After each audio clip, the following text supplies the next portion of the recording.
Honorable Council and Court members, President, distinguished guests, representatives from co-organizers and supporting organizations, ladies and gentlemen, a warm welcome to the first Innovation and Technology Forum organized by the Policy Research Center for Innovation and Technology.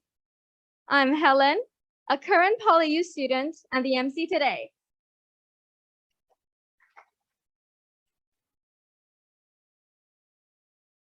The forum is also broadcast live through Zoom. Good morning to our online audiences. The newly established Policy Research Center for Innovation and Technology has marked PolyU's key milestone in fostering impactful disciplinary research in midst of our 85th anniversary celebration. This is the first university-level policy research center in PolyU that brings researchers and experts in the city together to formulate impactful I&T policies and strategies for a better world. Today, we are honored to have Professor Winnie TANG, PolyU President, with us. May I invite Professor Tang to say a few words to welcome you all. Professor Tang, please.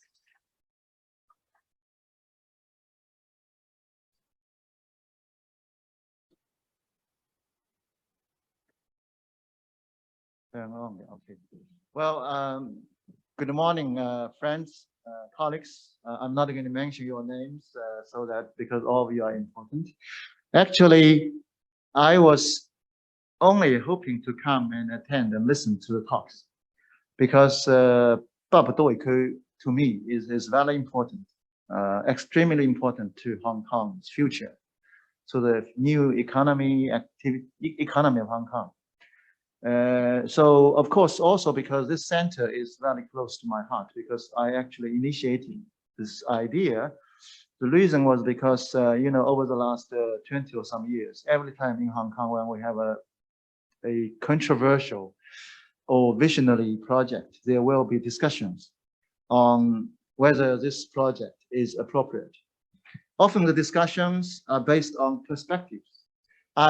I think you cannot use the green belt to develop housing. Some others say, I think it's okay.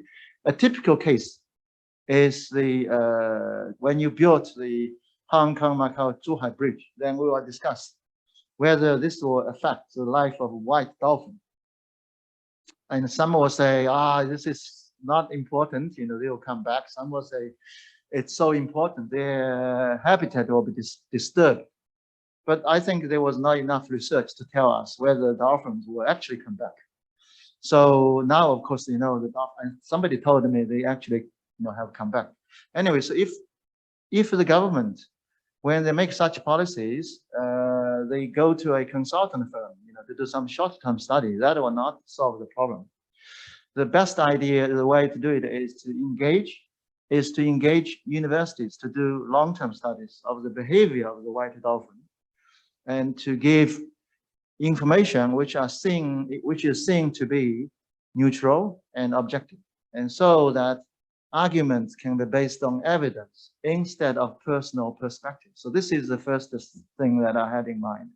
Secondly, when our alumnus Alfred was the bureau secretary, so he brought a professor from the mainland, and he brought her to see me, and he said, we needed some policy research in Hong Kong, because the lady said, in Hong Kong, the central government has designated Hong Kong as the future international center, innovation technology center.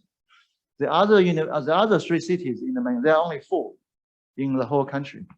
The other 3 centers are working very hard. They know what they're doing. So this lady asked, what is the roadmap to make Hong Kong an international innovation and technology hub? And what are your definitions? What is your definition? Or what do you expect Hong Kong to be doing if we think it is already an international innovation and technology hub? So basically, I think there were many questions that we have to answer in the future if we want to develop Hong Kong into a innovation technology economy. In Hong Kong, we have very strong activities in the financial industry, in real estate, still quite strong in trading. These are what I think the old economy of Hong Kong. The future should be in the new economy, innovation and technology. But if you want to do that, you need land and people. And when you need people, you also need land. Because in Hong Kong, if a company offers $30,000, $40,000, $50,000 to try to retain an excellent researcher to do R&D, it's normally very difficult because housing is very expensive. I often tell the story that when I was in Sussex for 1 year, my secretary, he earns only 20,000 RMB per month, but he pays only 2,000 for the 90 square meter flat. He was renting from the government. It's called the talent housing, Reng Cai Fan. So yesterday, we actually had a meeting between the university presidents and the chief executive. Each of us was assigned a topic to talk about. So I volunteered to talk about the Northern Metropolis. So my very layman's perspective of the Northern Metropolis is that we should have a university town where I can move the research facilities, the graduate school, the research students all over there. And then around the university town, you can have big facilities, translational facilities, things like the biotech center the government has been talking about. So even international, research arms can come. Even the Hong Kong, centers can do that. And then outside that, you can have a lot of space for the innovation and technology companies, the startup companies. Outside that, you then can have the communities where you offer education, you offer housing for the, not so well paid innovation technology researchers. But then when I look at the planning of the Northern Metropolis, because we know Northern Metropolis has a big area, 300 square kilometers. This is as big as the whole developed area of Hong Kong now, because it's about 27% of the 1,100 square kilometers of Hong Kong. KK can correct me if these numbers are off. So it's a very big area. Then KK was very heavily involved in this. And one day, actually Carrie, the chief executive, Carrie Lam, she called me. She said, I would need to borrow, KK Ling back from you. That's when you were on unpaid leave. But the Xingtian Kejiceng, Xingtian, I don't know what to think, Science and Technology City, has only an area, of 250 acres for the science and technology use. So it's 2.4 square kilometers. This is actually only the size of the campus of my alma mater, Zhejiang University, even smaller than that. So it's not enough to hold everything. Of course, we can have a Kejiceng, but I think the whole Northern Metropolis should be planned for new economies, which are based on innovation and technology. And therefore, I think this is something that if we can, succeed within a reasonably short of time to accommodate 2.5 million people, to have housing for a lot of people, of course, the government will run into maybe some concerns whether they provide housing for all these people, whether there's enough sale of land for their income. But then, Hong Kong always have a lot of new migrants who need housing, the investment migrants. So I think it's a very interesting topic. I will have to miss this, but I assume you are recording this. So I will watch the recording afterwards. We hope that this more activities will be held, and all of you will continue to support this center. And we will also be very happy if somebody wants to give us some money to do more research. At this moment, we are funding this center at a good level of funding for research for the public good of Hong Kong. Okay, so thank you so much for coming here. Thank you. Thank you, Professor Tang. Please be seated. Next, may I invite Professor Christopher Chow, Vice President, Research and Innovation and Director of the Policy Research Center for Innovation and Technology, to introduce the vision and research directions of the center. Professor Chow, please. Thank you. Good morning, PolyU Council and Court members, President, distinguished guests, representatives from our co-organizers and supporting organizations, PolyU alumni, colleagues, and students. It's a great pleasure today to meet you all at our first INT forum organized by the PolyU Policy Research Center for Innovation and Technology. We call it PReCIT. It is a significant event since our establishment in May, only a few months ago. We are so lucky that Typhoon Maon already left us, so that today around actually more than 500 registered guests and our university members are well connected here to exchange insights on this very interesting topic under the theme of planning, land and housing development in Hong Kong, focusing on Northern metropolis. Northern metropolis has strong potential to support Hong Kong's development into an innovation and technology hub internationally, featured with urban-rural integration and coexistence of development and conservation. It is a mega project that definitely deserves more discussion. The newly established PolyU Policy Research Center for Innovation and Technology is a university-level research center aiming to facilitate interdisciplinary collaboration for impactful research within PolyU and outside, and also to address key societal challenges identified in the National 14th Five-Year Plan, policy address, and upcoming government policies. Our PReCIT Innovation and Technology Forum Series provides a premier platform for experts in the city to initiate thought-provoking dialogue for the betterment of our society. And today's forum is just the beginning, so stay tuned to our announcement and updates on our website and social media channels for more activities coming up. As a central-driven initiative by the university, PReCIT will focus on three main research areas at the beginning. The first one is carbon-neutral cities. The second one is about Greater Bay Area innovation and technology development. And the third one is about Belt and Road. We shall keep an open mind for timely and meaningful response to upcoming new policies, and your advice are important and very welcome.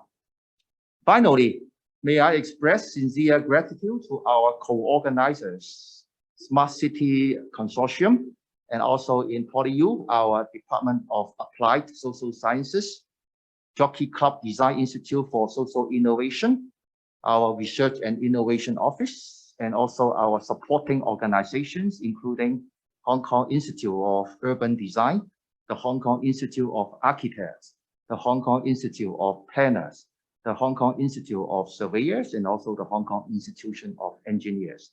Your participation is an important motivation for us to become one of the leading innovation and technology policy research centers in Hong Kong and the region under the National Innovation and Technology Plan.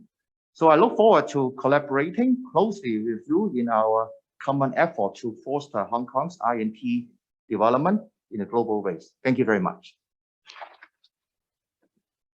Thank you, Professor Chow, for your enlightening work. Please remain on stage for photo taking.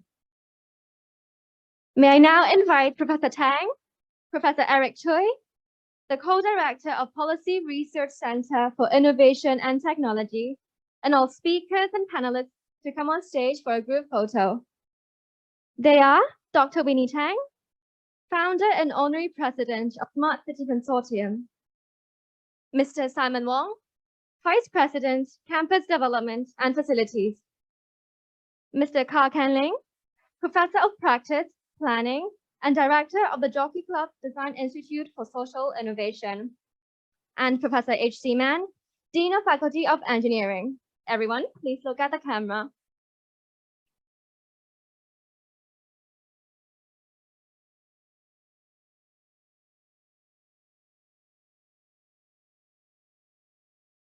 Thank you all. Please stay for another photo.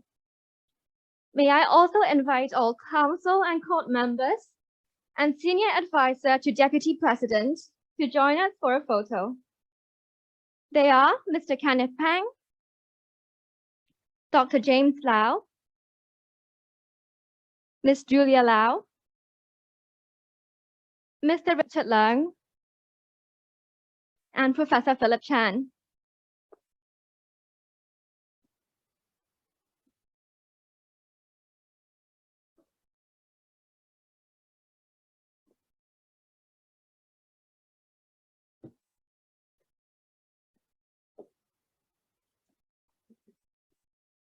Guests, please look at the photographer.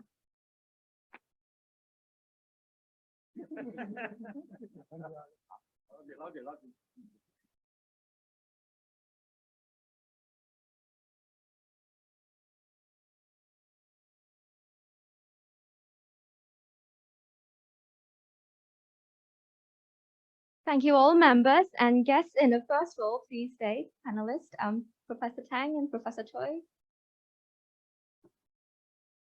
May I invite the core members of the Policy Research Center for Innovation and Technology to come to the stage and share this important moment with us. They are Dr. Bu Siqi, Dr. Sophia Liu, Professor Lu Haitian, Professor Geoffrey Shen, Dr. Zhang Xueyong. And we also have Professor Ben Yang online with us.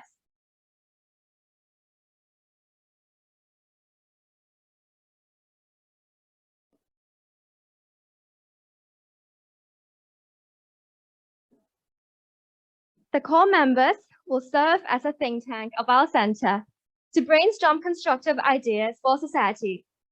Thank you for your contribution in advance. And let's look at the camera.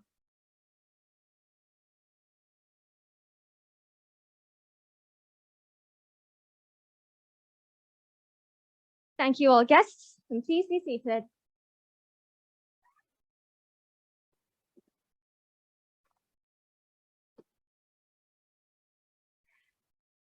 It's now time for an offstage photo with all guests and participants.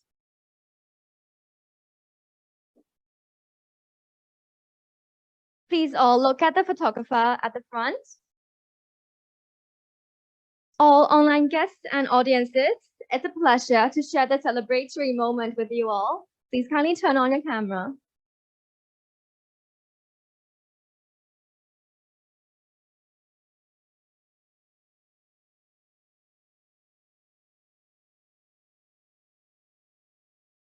Online audiences and guests, it would be lovely to have you all in this photo. Please turn on your camera.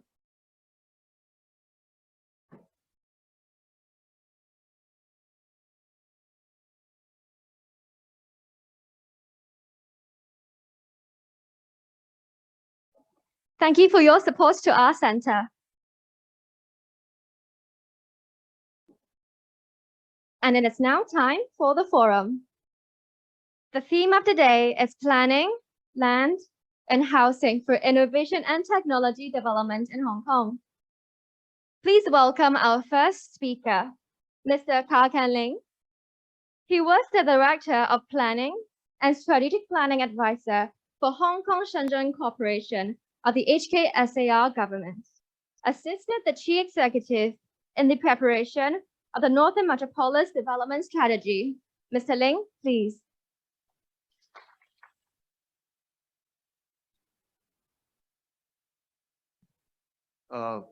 Thank you very much. It is very exciting that this seminar attract a huge audience. I think this is a reflect the importance of the mission of the Policy Research Center for Innovation and Technology of PolyU. I'm very honored to be invited to be a speaker to share some of my views about the Northern Metropolis, and I chose a subtitle for this is Promised Land for Hong Kong's second economic engine, because I really believe that Northern Metropolis is really our promised land.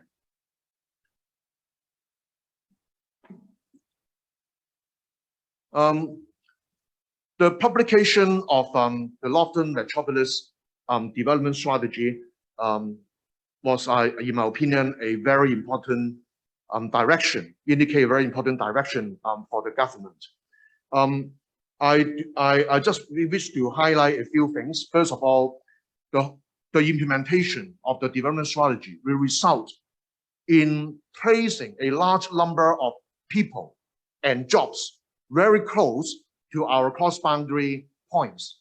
Therefore, that will fundamentally change the spatial situation of our boundary area, as well as the behavioral and operation pattern of Hong Kong people and our business.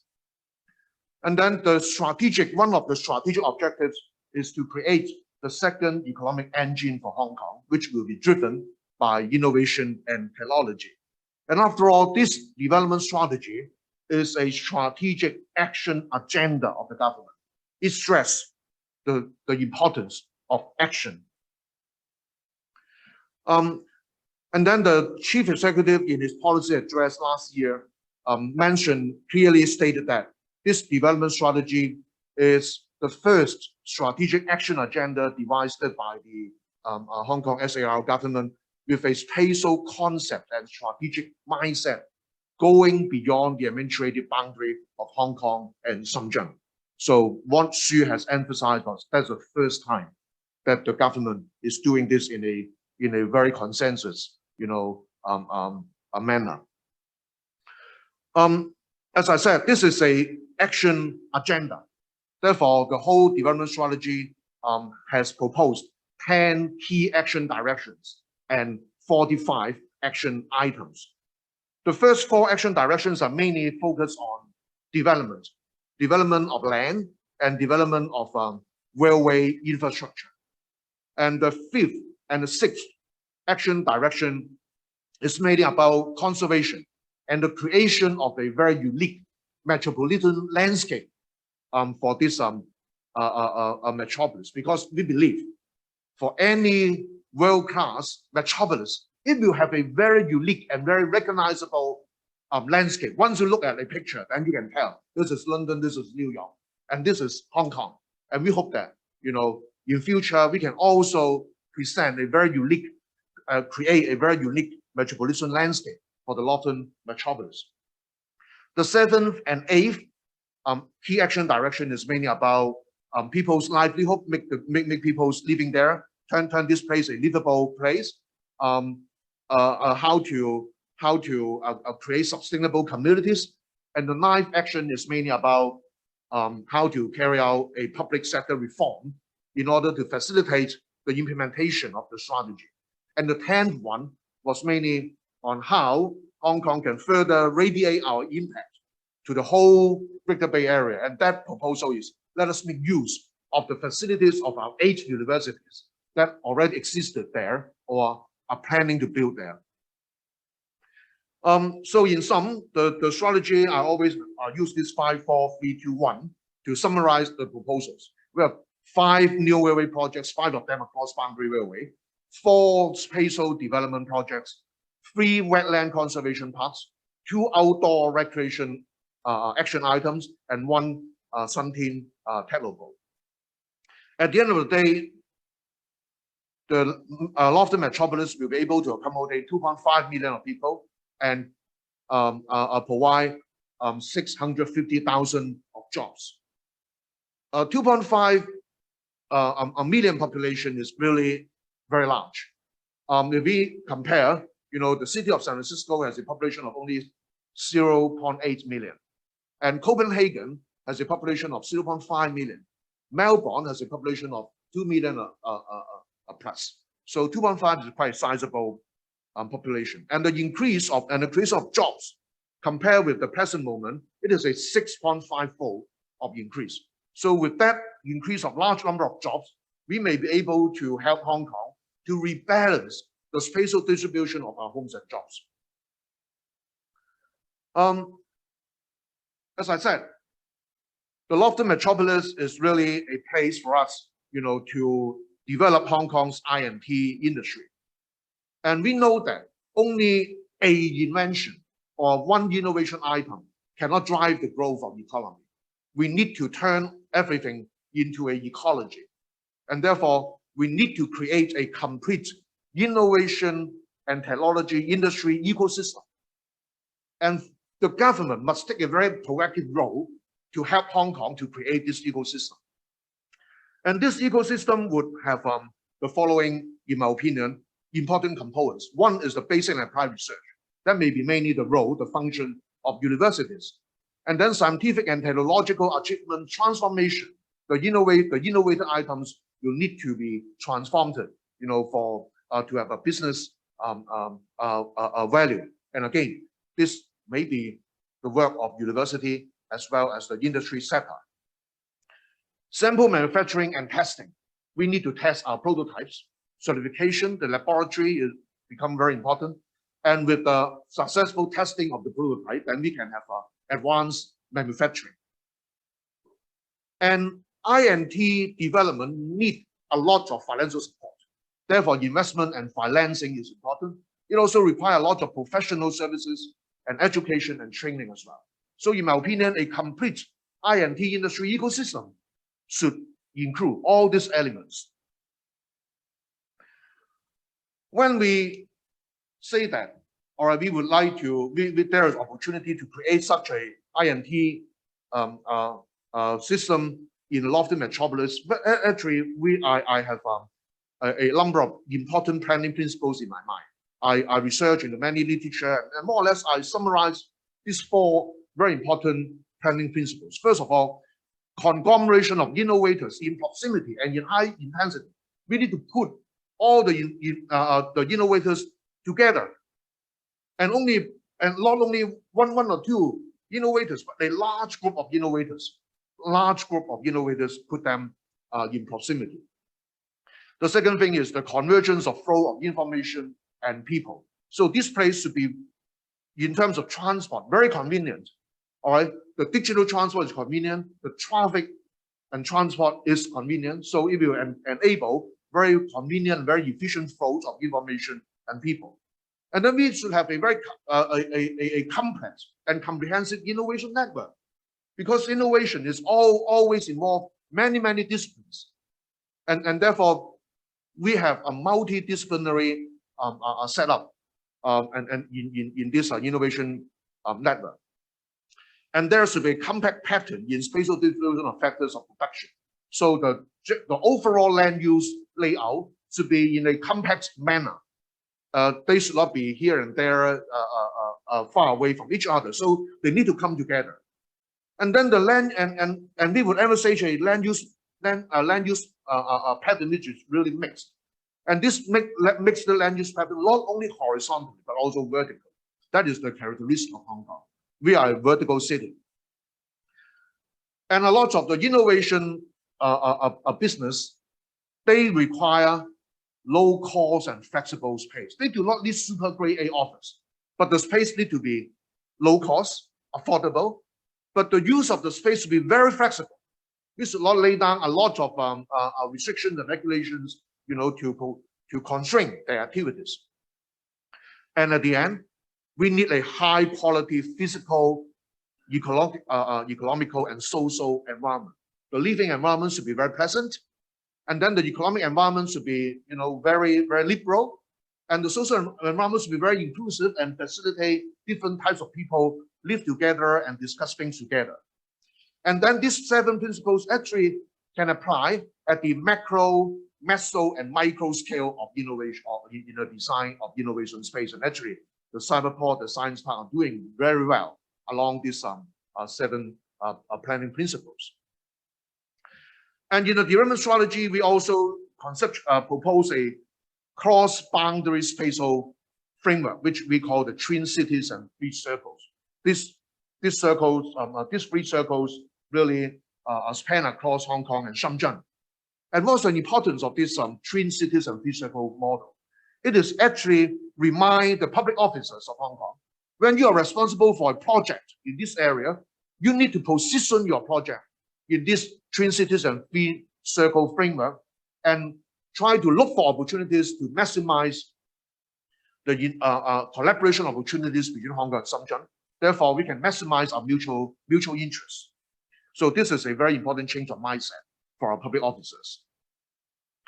Now, the first circle is Shenzhen Bay Quality Development Circle. I'm not going to mention about the details about our development on Shenzhen side, but you can read from here. It is already a lot of development.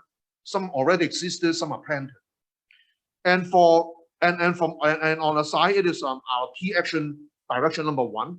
That's about the Hong Shui Kiu new development area. And then we also propose to add a very new addition of new area from Jinbei to Banglai. For this, we propose a new cross-boundary railway, which we call the Hong Kong Shenzhen West Rail. And then this rail will choose the shortest route across the Shenzhen Bay and connect directly with the existing Shenzhen Bay boundary crossing point. And once we enter into Shenzhen boundary, we can easily take the Route 13 MTR line. And then this line on Shenzhen side, it can expand to Qinghai and further go northward to the Shenzhen airport.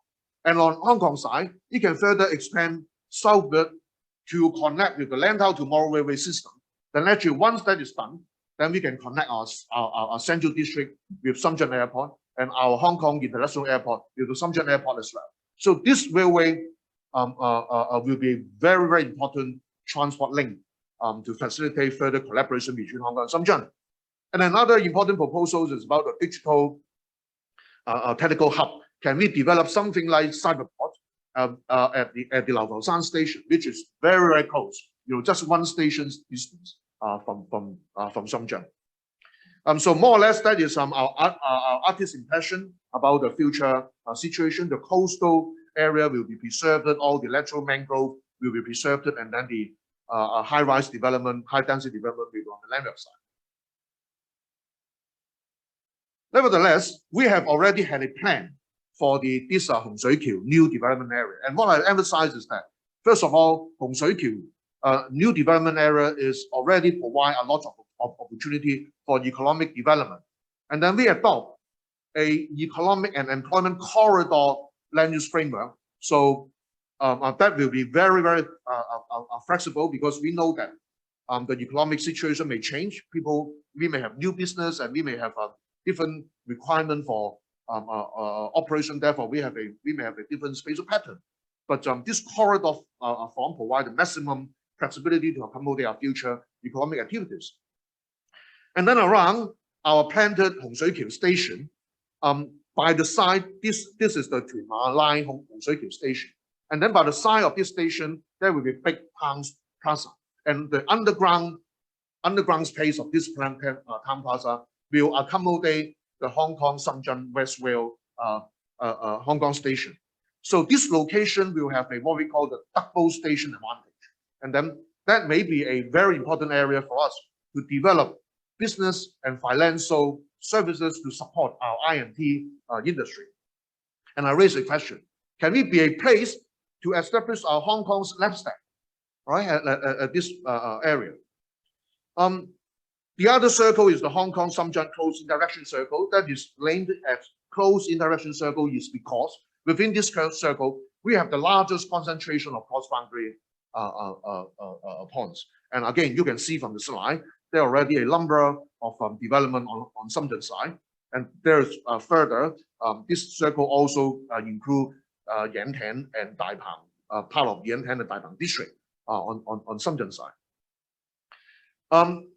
Actually, the government and the government both cities has been collaborating in the last 10 years. And then we have the Shenzhen Hong Kong Innovation and Technology Cooperation Zone. That's called the one zone, two park.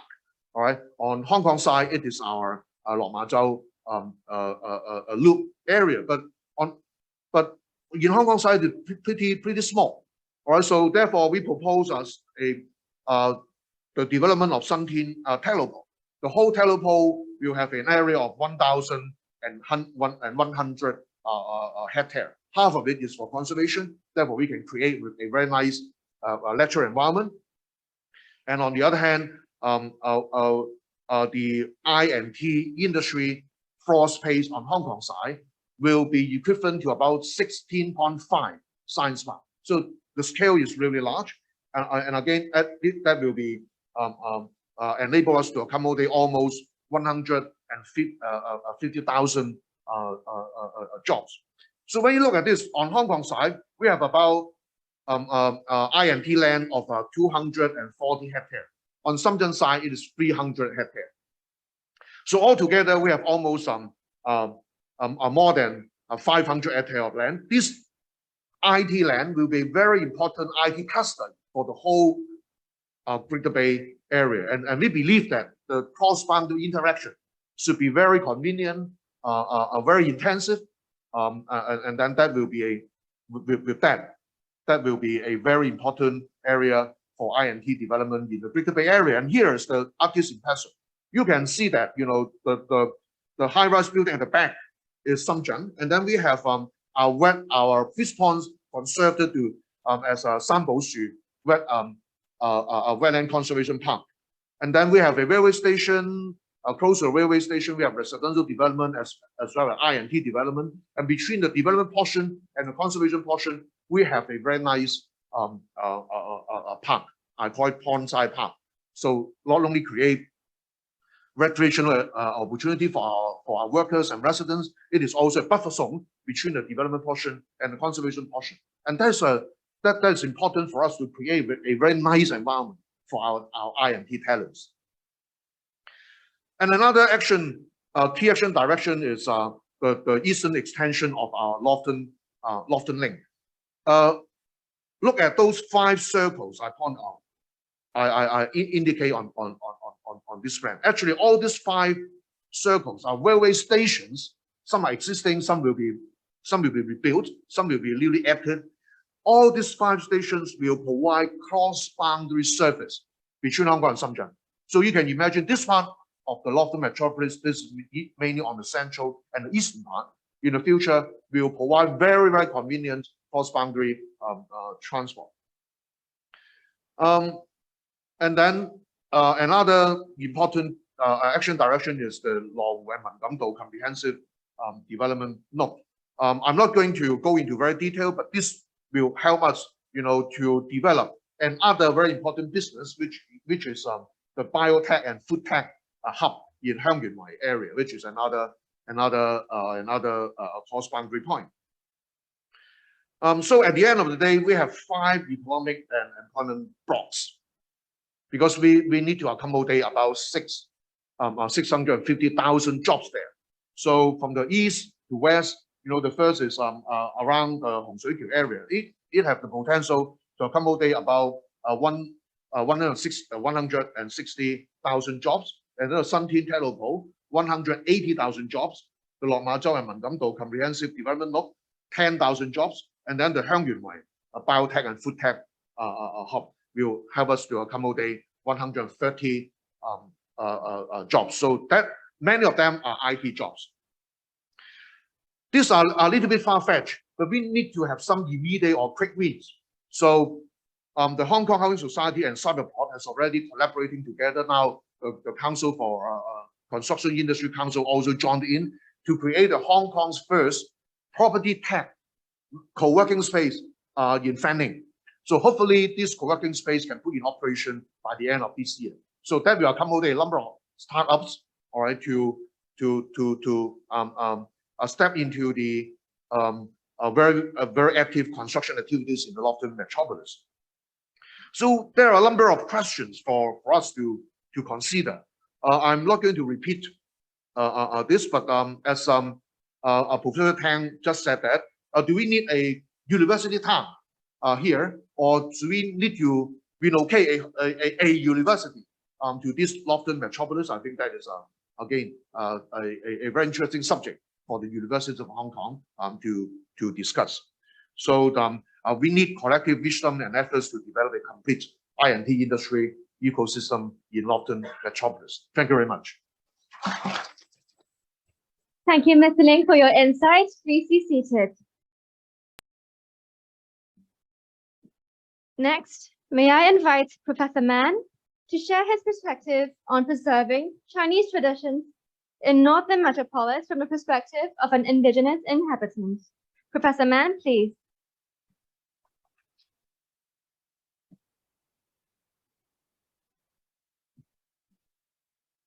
Good morning.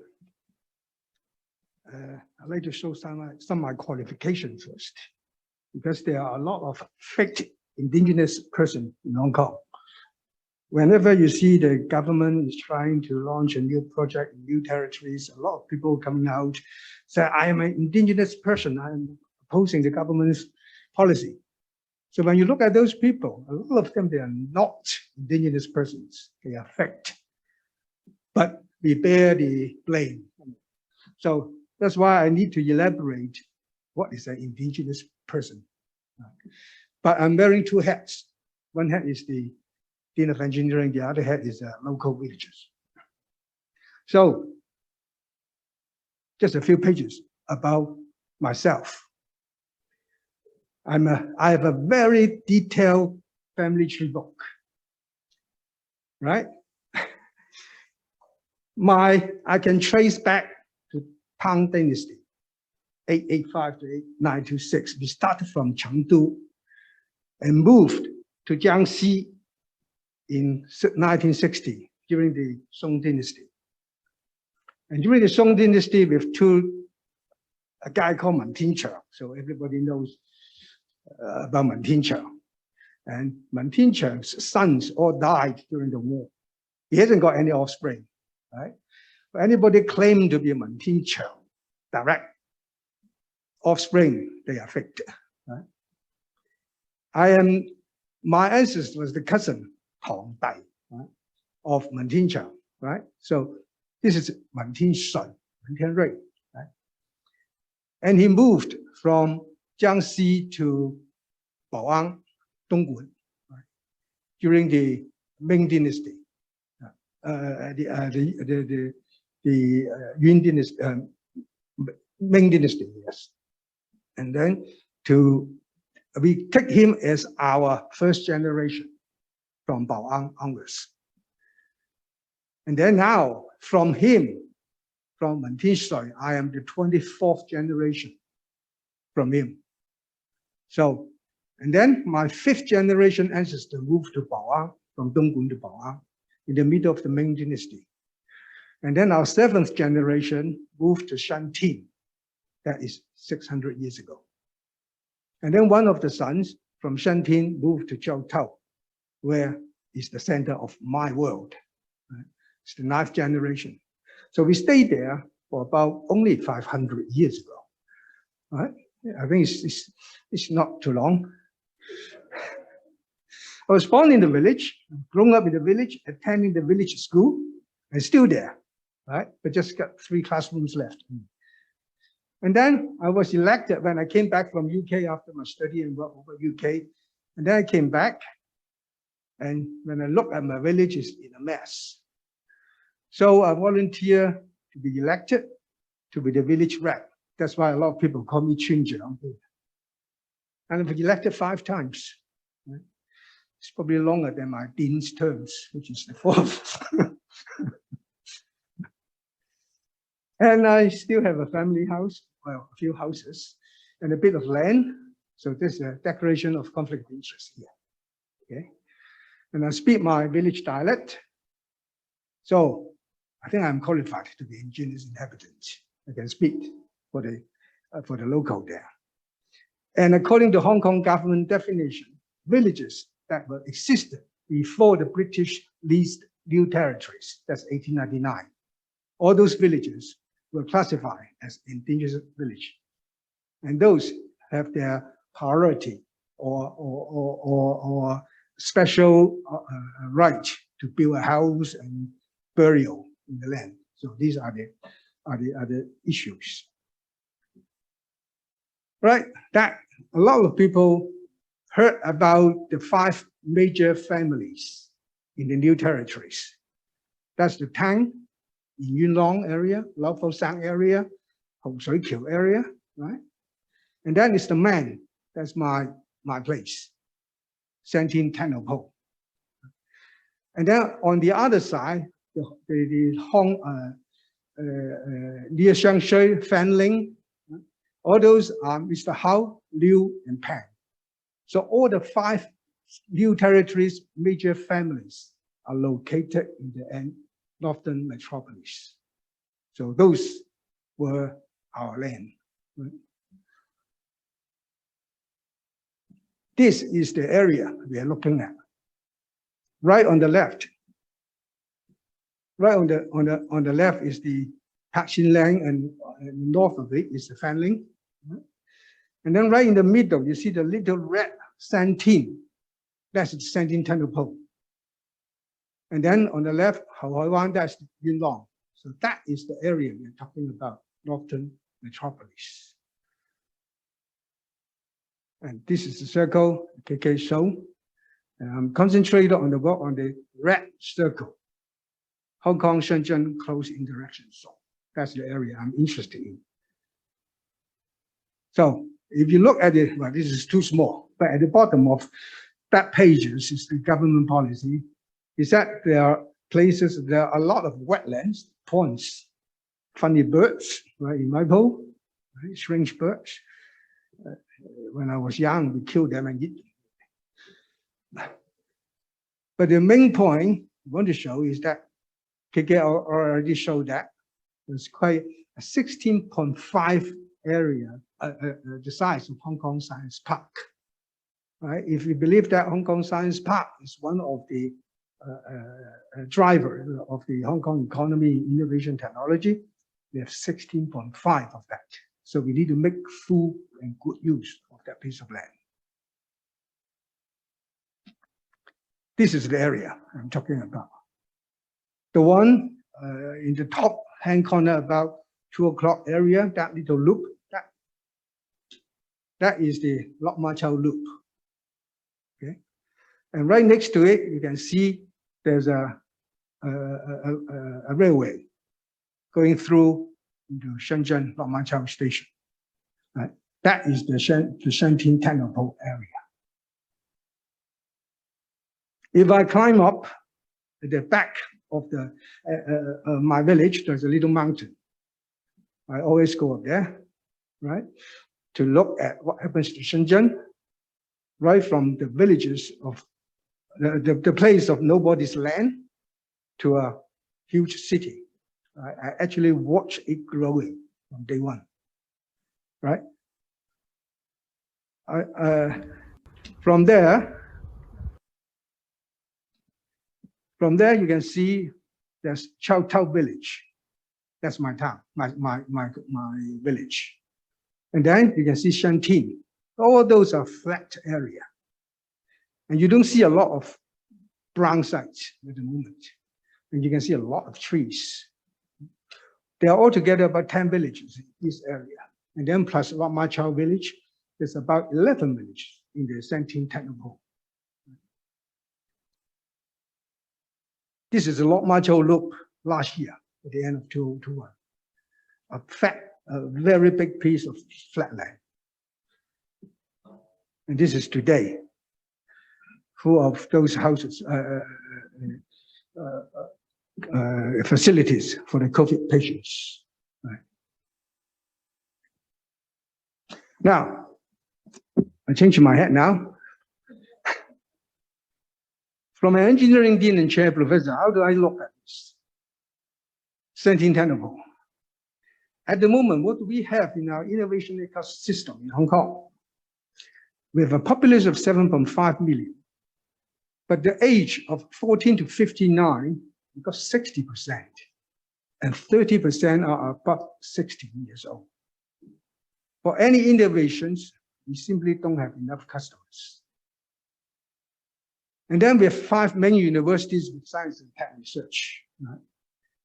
Plus Hong Kong Science Park, Cyberport, InnoHubs, and many S3s and PC. All this added together, it's not big enough to be a key industry of Hong Kong. It's not growing yet. We are still in the infant stage of our innovative ecosystem. Because it's in the infant stage, we still have a chance to shape it. Another problem is we don't have multinational companies in Hong Kong, especially manufacturing. lack of buyers of innovation.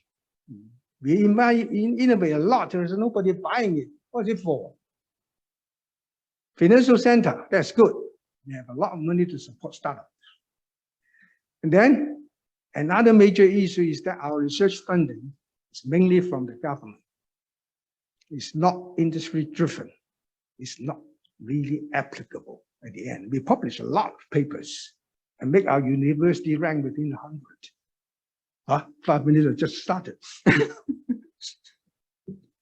Right.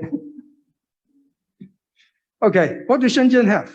It's the biggest manufacturing base of the world.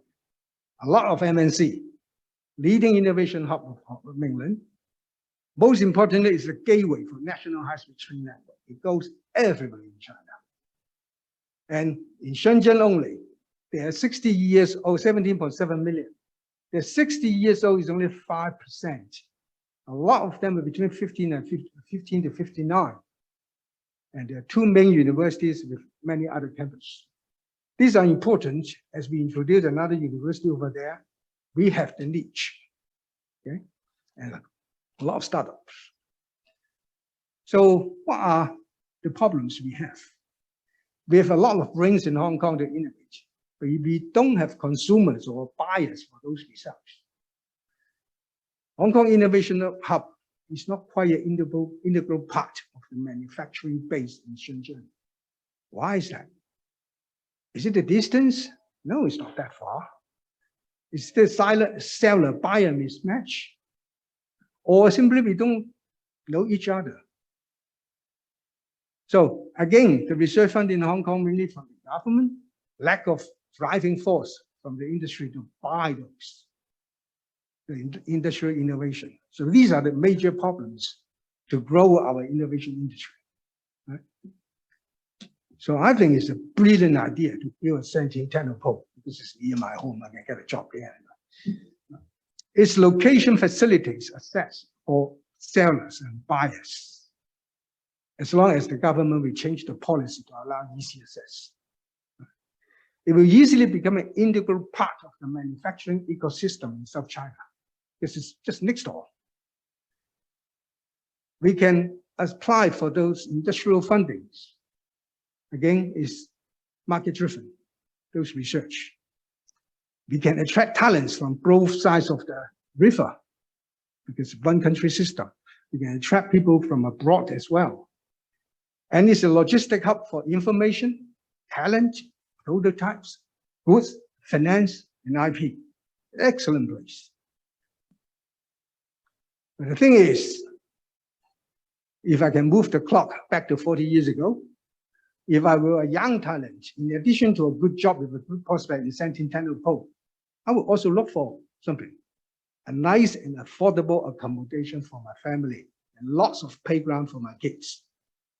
Easy access to international, local kindergarten, primary school, secondary school, the best universities as well. It's a garden city where I can live in a relaxed environment with a lot of trees and tracks.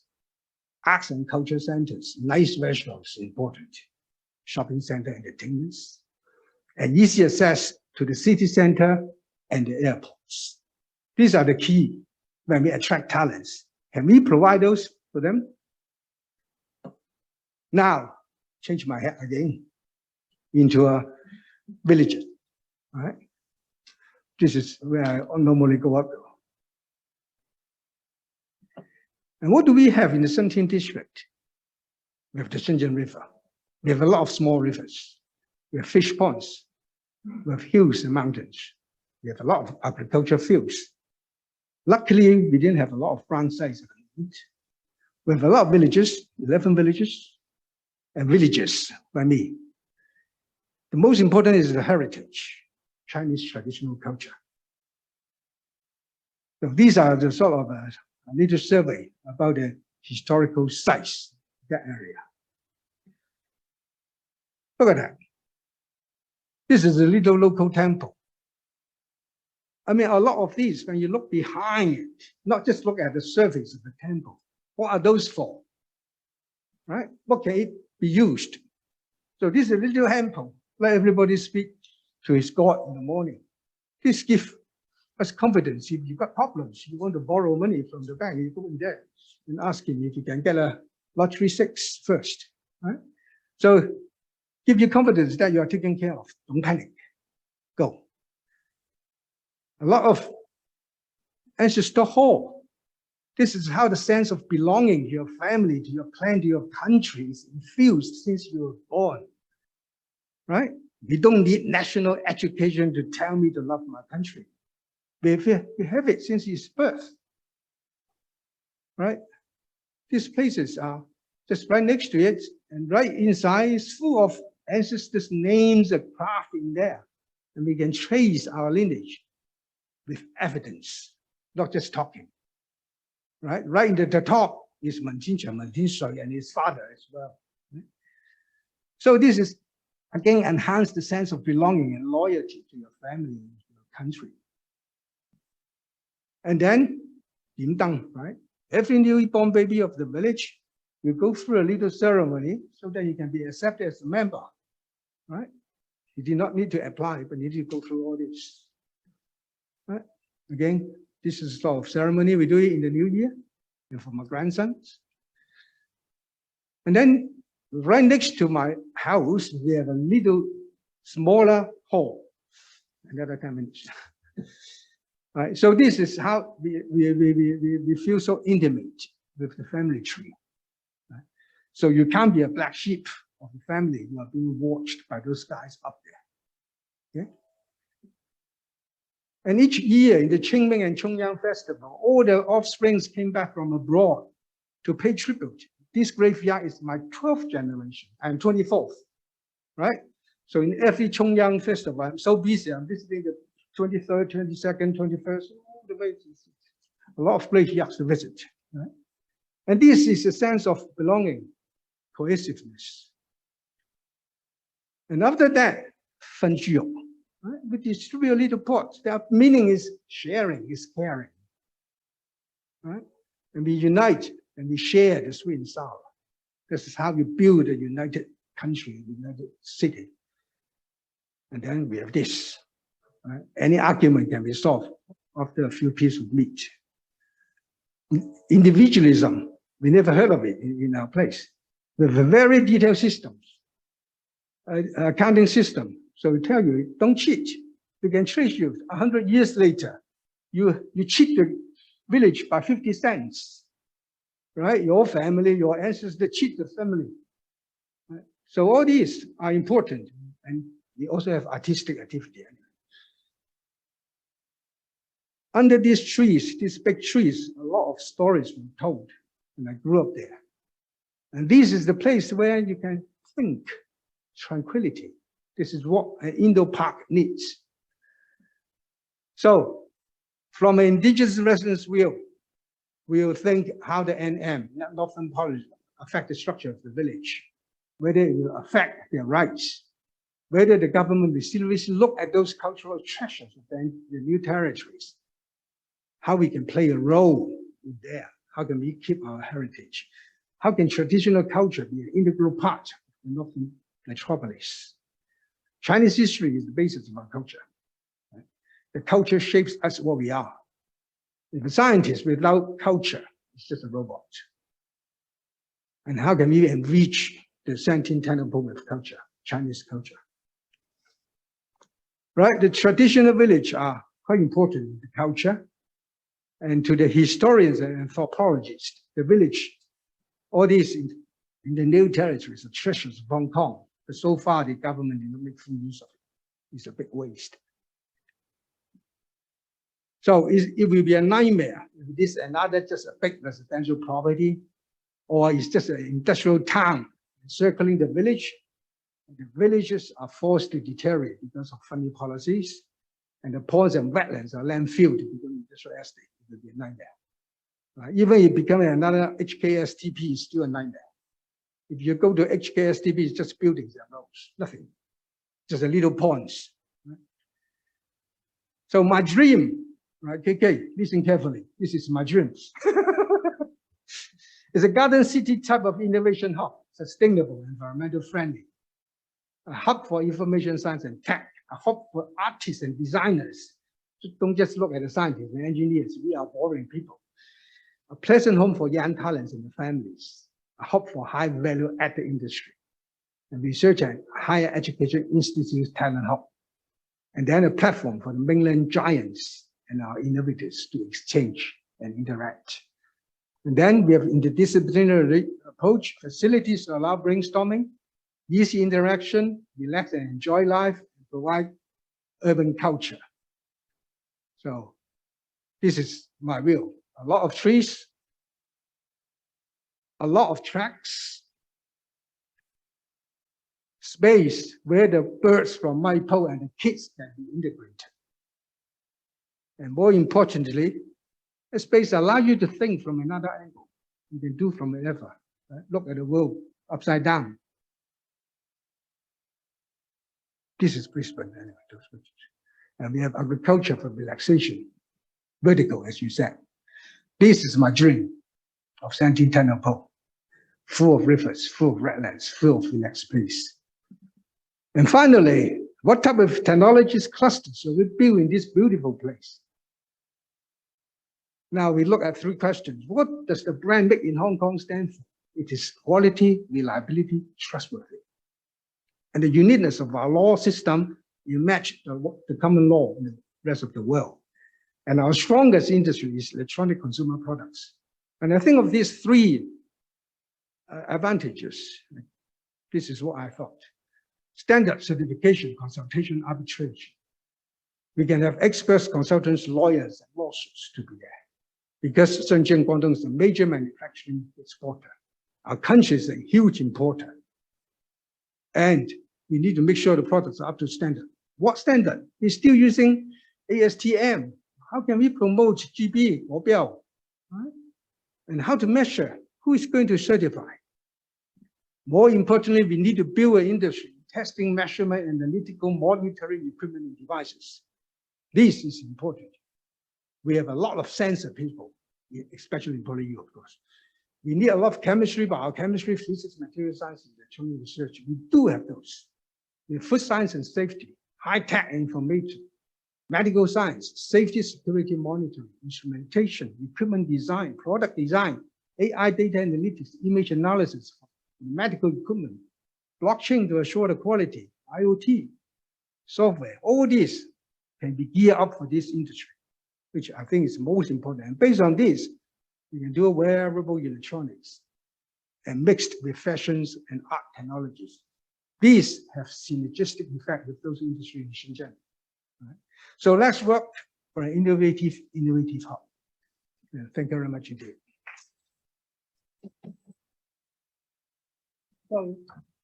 Thank you, Professor Mann, and please be seated. Here comes our final speaker of today's forum, Dr. Winnie Tang, to share how Northern Metropolis reshaped a smart city role model to Hong Kong. Dr. Tang is a local-born IT entrepreneur and renowned author on government policies. She has served many governments and NGOs to encourage social and technological developments. Dr. Tang, please.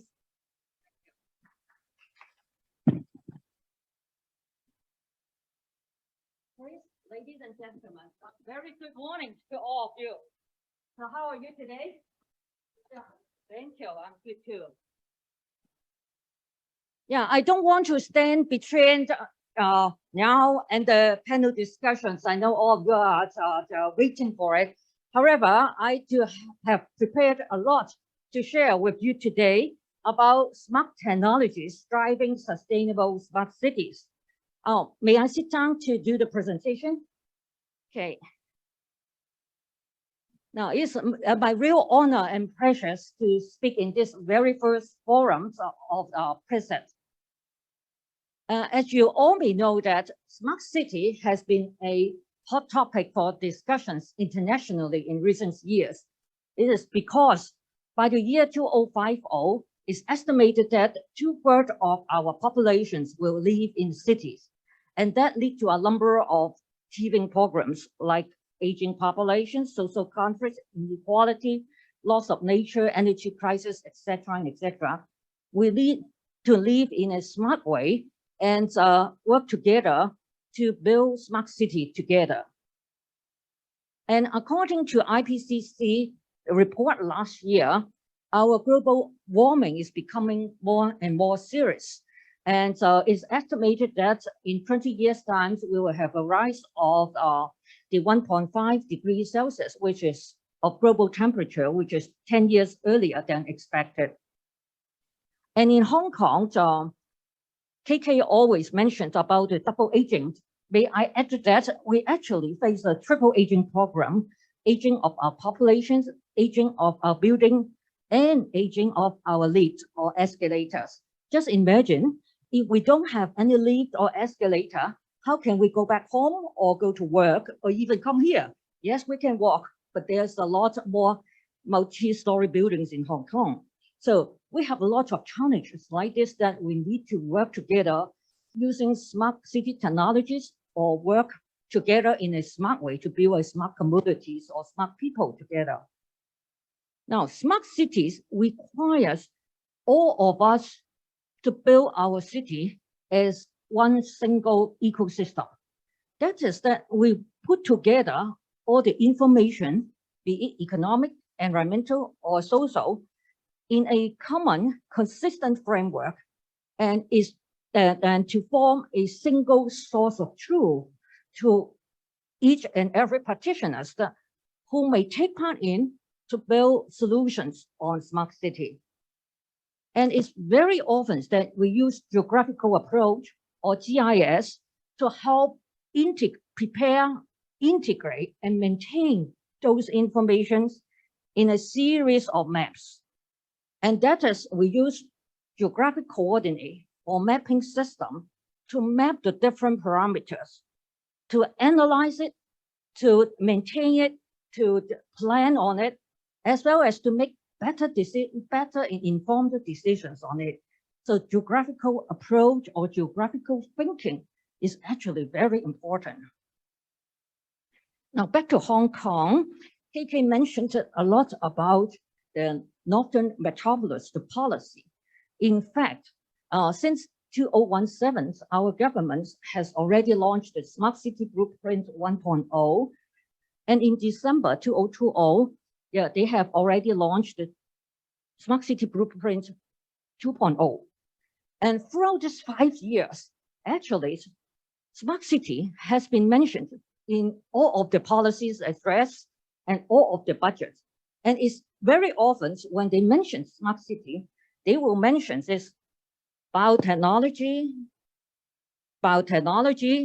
AI, smart city, and fintech, which are the 4 areas that our governments keep on focusing this past 5 to 6 years on building a smart Hong Kong.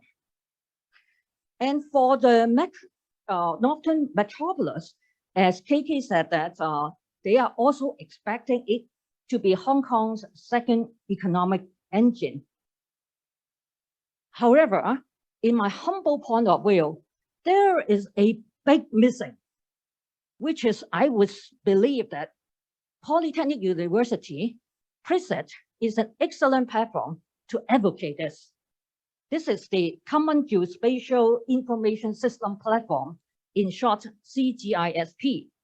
In fact, our government, the Commission on Strategic Development, which is a government commission, has already recommended and agreed to develop this CGISP since 2015, and a prototype has been developed.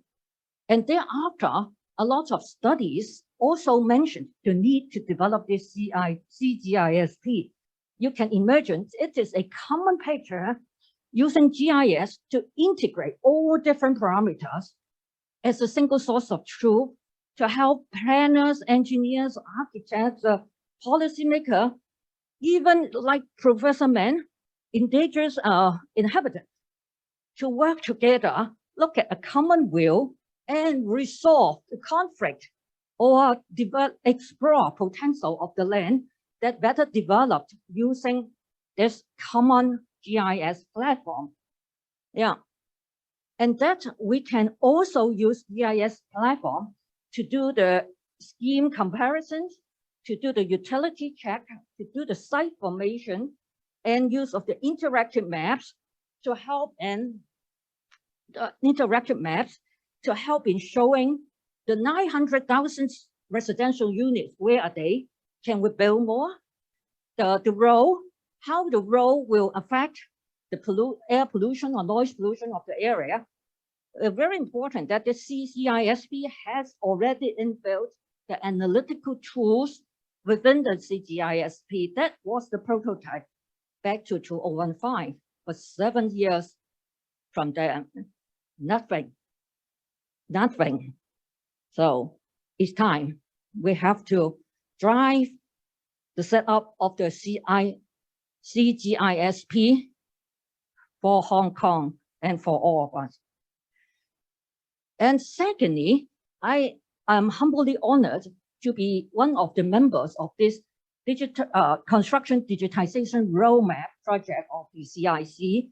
Actually, I'm the writer for this roadmap, and that I would believe will be a tool or a kind of Bible for the construction industry to help follow and develop smart constructions or smart constructions 2.0 or 3.0 afterwards. One of the very first objectives, they have 5 objectives. One of the very first objectives is the development of smart data. Data is the most important to help us to think, to develop ourselves, and to plan on live in a better way. And in terms of data, we have all different types of data, some of which prepared by GIS, as I have already mentioned to you, and some of that the construction industry use a lot of BIM. And the integrations of GIS and BIM is often referred to this new term. To you might be, but some of you may be new term called Common Data Environment, CDE. But maybe for some of you, it's already a term that you often refer to as the single source of truth, as the common picture that help integrate GIS and BIM together. That of course has a lot of new opportunities and potential, like the effective management of information flow and reductions of waste and carbon emissions with the use of CDE that integrate GIS and BIM in a better way to create smart data. And supposedly the reasons to develop that CDE is for GIS to help integrate all types of data. To some of you, some data may be familiar with, like LiDAR, terrain imagery, or even real-time IoT. However, there are some new types of data, like voxels, which is 3D volumetric data, like measuring biodiversity in the ocean. They are those types of data we need a new kind of CDE to integrate, and we rely on GIS to do so, to read the different types and format of data in a geographical framework. One of the world-class examples of implementing CDE as this UK Crossrail, actually it is the largest infrastructure project in Europe, and they have picked GIS as the CDE tool to integrate all the different types of informations and data from CAD drawing, documents, assets like BIM, to help in building this largest infrastructure in Europe. And we are very lucky that our government, especially the Development Bureau, has spent the past few years in building the Common Spatial Data Infrastructure, in short CSDI, in Hong Kong. You may regard it as a CDE or as a GIS platform that contains over 340 geographic information or maps of Hong Kong that you can use immediately as web services, as data download, as remote data recording to help develop your smart city applications. The most important is they have already developed various API for this data that to be launched by the end of this year, free of charge to all of us.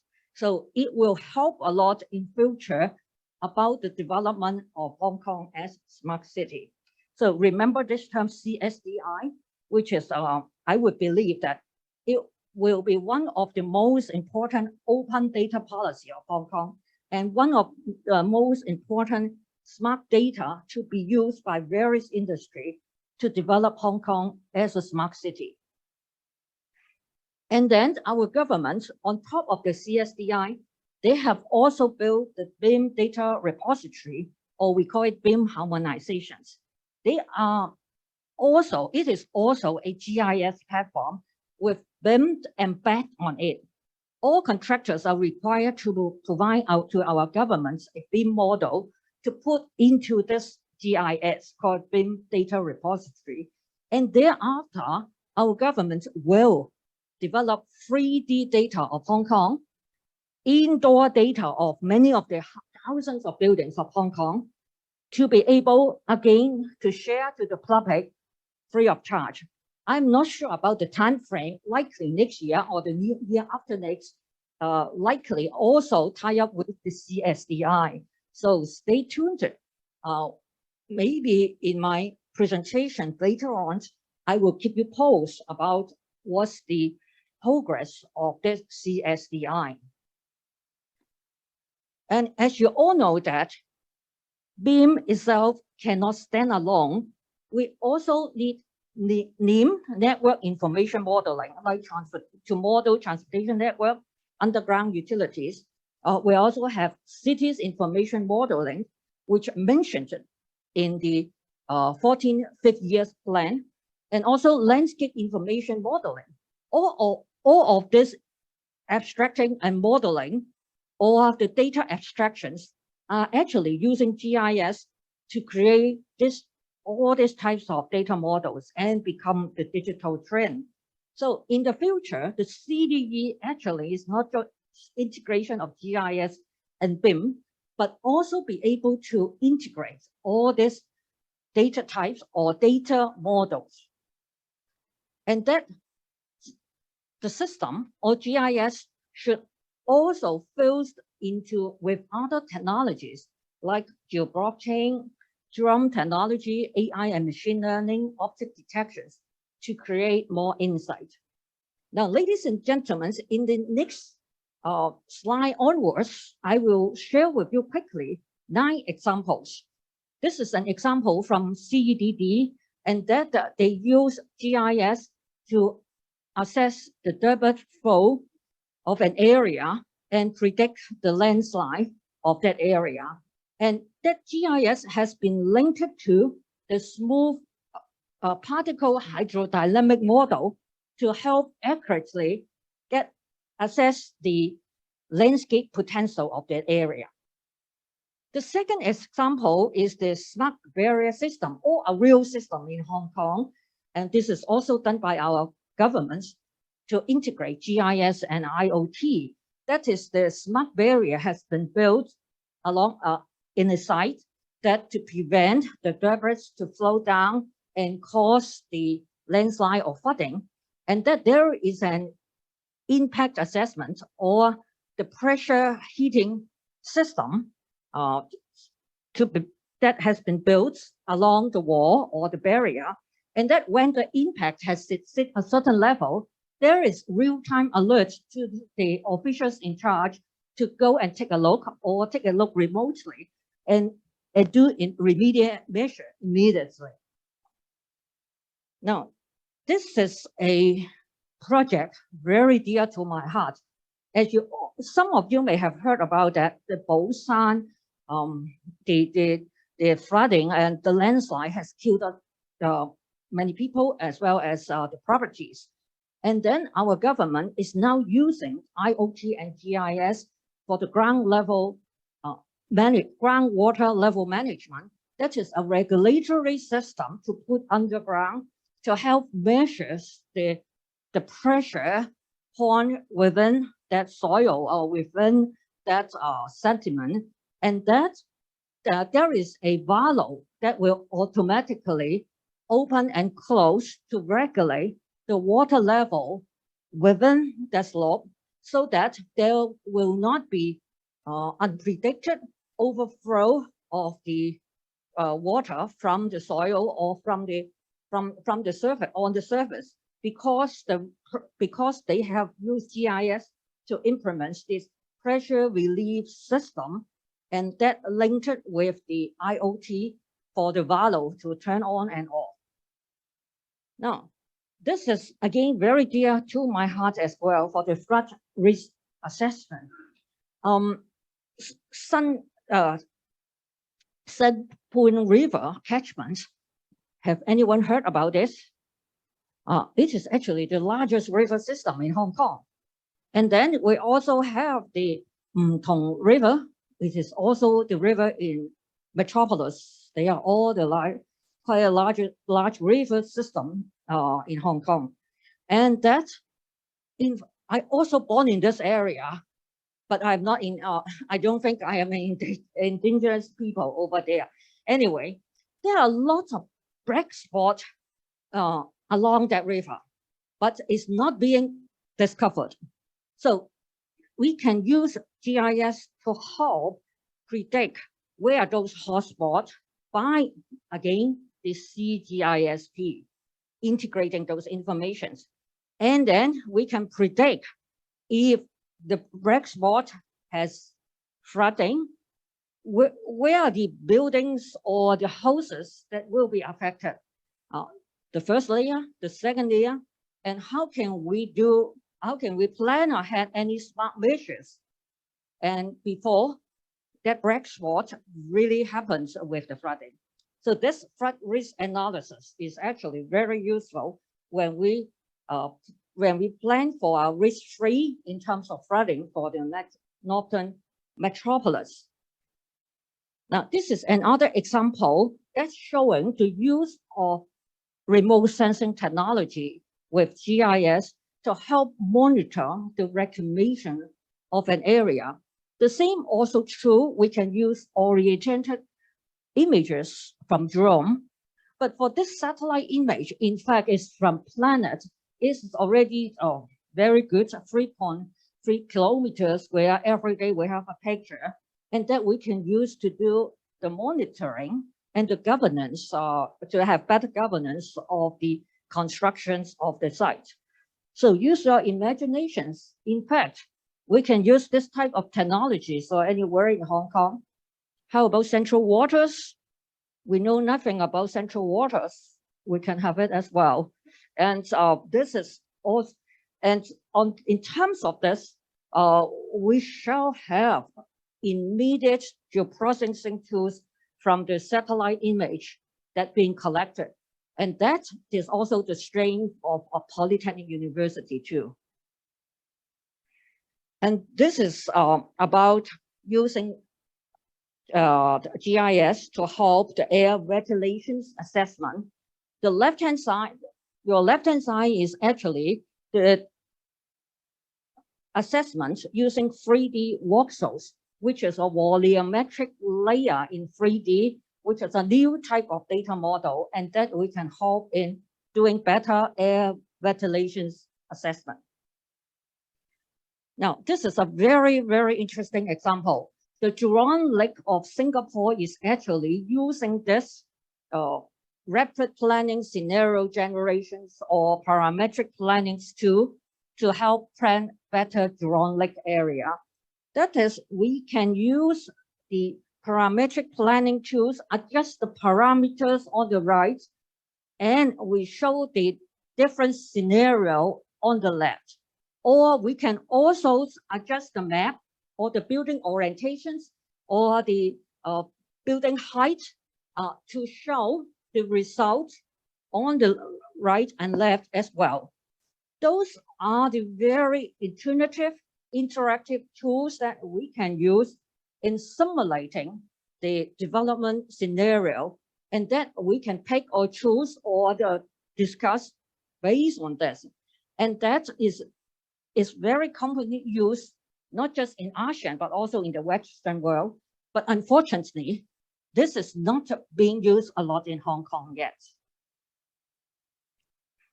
And that is from a friend of mine, C.S. Wai, And this is an award-winning project. It's called Urban Renewal Information System.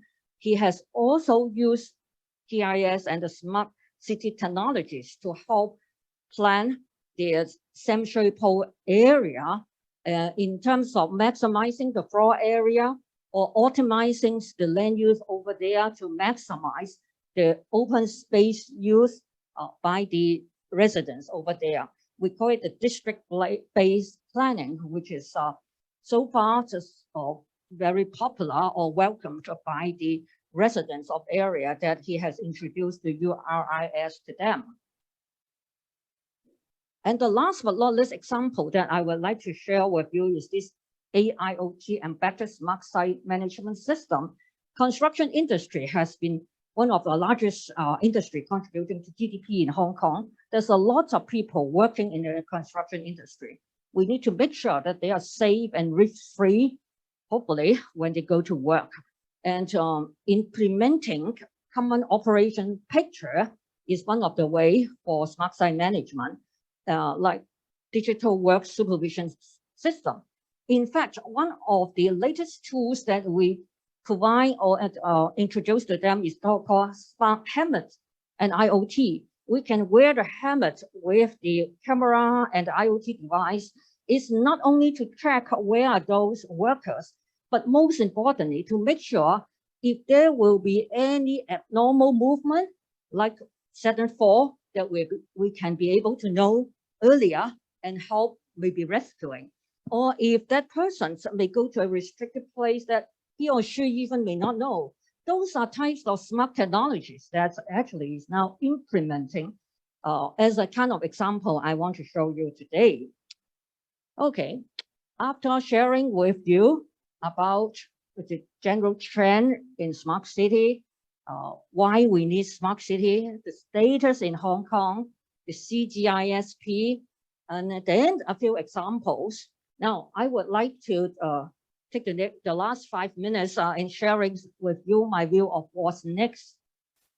In terms of open data, yes, our government has an open data website or more than 4,900 open data being available to the public for smart city development. However, as Hong Kong is a global city, we cannot just focus on local data. We shall also look at regional and global data. Actually, United Nations have already hosted this open data website. It's called the Sustainable Development, the Hub for Sustainable Development Goals. And that will be launched full-fledged by the year 2030. And now more and more data is being added in. And as a researcher or as a scientist, you may want to look at this open data from a regional or global perspective. Besides that, actually, we always talk about the next frontier is where? Sky and waters. Okay, the next frontier. 心天心海心地心南. Okay, and for our neighbor, Singapore, they have already started doing the marine spatial data infrastructure.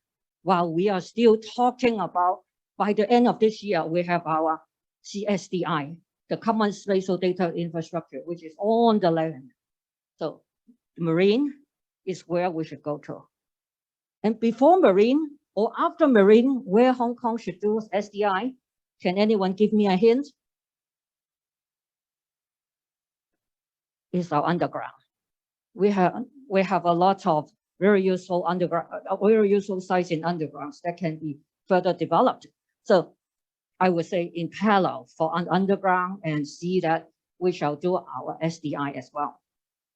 Now, this is an example of how Kanshu University developed a airflow extensions or air ventilation analysis extensions for Tokyo Olympics. Now, in the past, that the computational fluid dynamics we have to use to measure it, we have to, this is outdoor air ventilations. We have to use millions and millions of dollars to buy the platform to do it.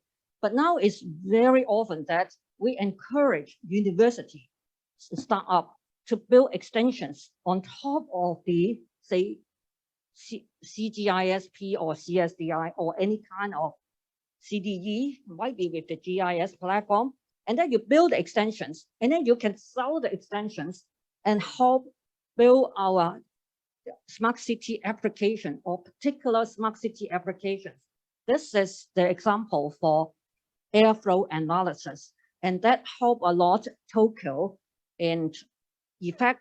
Tokyo effectively measures the airflow and make sure the safety for the Tokyo Olympic site is safe from outdoor to indoor in terms of the airflow.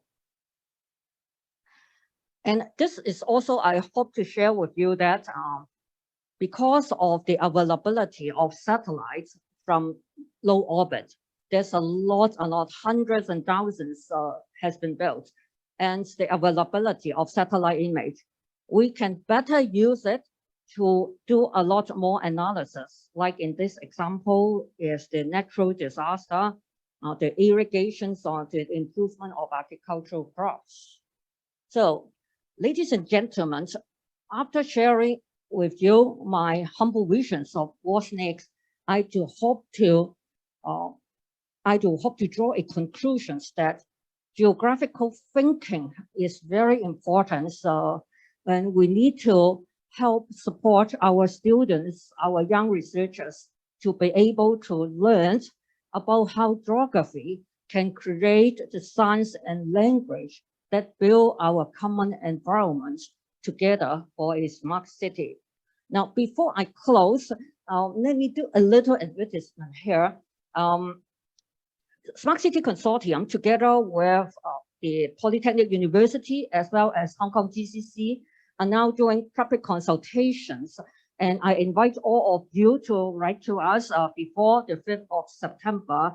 And we are about to prepare our advisory paper through public consultations to the governments. And hopefully, when they issue Smart Blueprint 3.0 by end of this year, your information, your comments, your advice will be incorporated. Thank you very much. Thank you, Dr. Tang, for your sharing. And would you mind to please come over for a brief chat and bring along the mic? Yeah.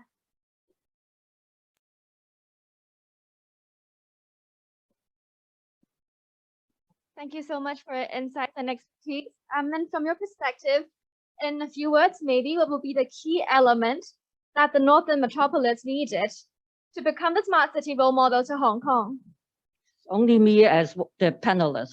Yeah, or shall we invite the other panelists to the stage? Oh, yeah. okay. That's a brief input Okay. from you. Now, in fact, for the Northern Metropolis, I completely agree with KK that we need a complete INT, innovation and technology ecosystem. So before we talk about anything else, yes, so we want more quality jobs, we want more greenery, we want everything. But without the complete INT ecosystem, we don't have any economic activities, we don't have any jobs, we cannot support the transportation over there, we cannot support the economic activities. And that our Northern Metropolis may not be able to serve that purpose. So first and foremost is how we can get from now to a complete INT ecosystem.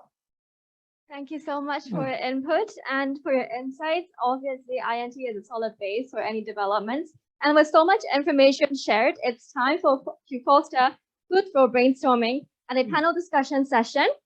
Dr. Tang, please move on to the stage and join with other panelists, including Mr. Simon Wong, Vice President, Campus Development and Facilities, and the moderator of the session, Professor Choi, the co-director of our center, to kick off this discussion panel.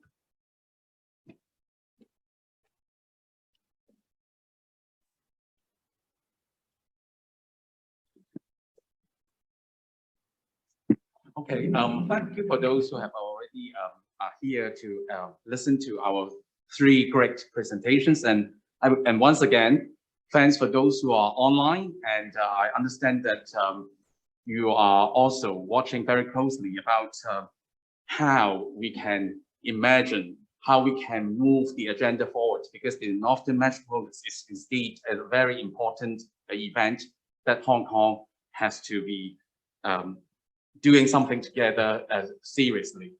And probably let's kick off with our panel discussions. And while I have already received a long list of questions that has been collected while you register, but of course, for those who are on site here, I think I would love you to raise the questions here, and we'll take turn. And please raise your hand later on, and I would invite you to speak up then. But first of all, I would like to invite one of our panelist members, Mr. Simon Wong. We have received quite a number of questions, but I think I'll just pick and choose a few for you first because of your own expertise as our Vice President, Campus Development and Facilities. And prior to your role as a Vice President at Hong Kong Polytechnic University, I know that you have a wealth of experience about concepts of co-living, co-working, something like that. And one of the questions has been raised by our participants before that is, he wants to know about how can the community living model like InnoCell benefit the development of the Northern Metropolis? And please, help us to enlighten us on that. Yeah, thank you, Eric. So this morning I heard a lot of overview about the planning and the land use about the Northern Metropolis. And a lot of speakers very knowledgeable and then point out one very important issue is the housing issue for Hong Kong, not only for the low income or for the private market. I think one issue is about how we attract the tenant. I think in the recent CE announcement that we have to turn and try to attract more tenants. I think housing is definitely an issue. So how to land those tenants? So in my mind, that writing on my experience of developing the first community living building, my last role, I think when we plan and then develop the Northern Metropolis, we have to think about whether we should have a housing product like community living, like similar to InnoCell, in between the public housing product and the private product. So that kind of building type is for the purpose is that they just only for rent and then to attract the tenant, they are carefree, they are luggage, and then land on the Hong Kong. So I think this is quite important. I think this is for the need of attracting a tenant, and also there's some merit behind the concept or the purpose is that all those tenants, they can live together with a new smart living ecosystem. They can collaborate and meet other tenants. So I think that will be good for attracting more tenants to Hong Kong. Okay, thank you, Simon. And probably right now I invite people here to see whether you have any burning questions that you would like to raise to our panel speakers.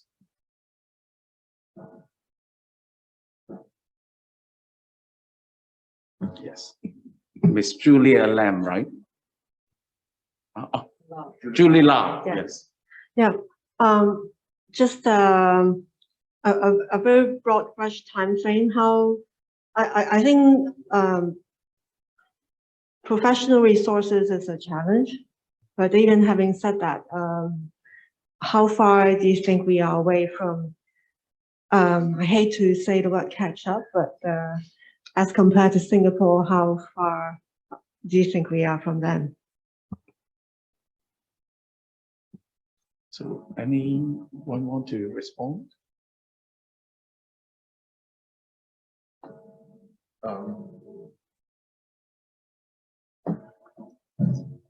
Well, I don't know whether I'm the appropriate person to respond to the question of programming of the progress, but in any case, the document, the development strategy has proposed a 20-year time frame. Within 20 years, more or less, the Northern Metropolis development will be essentially completed. In my opinion, this is a very pressing program, but I think this is reasonably achievable. And actually, we are facing a very pressing need to produce development land to tackle our land shortage and housing shortage. And I don't think we have a lot of time for us to wait.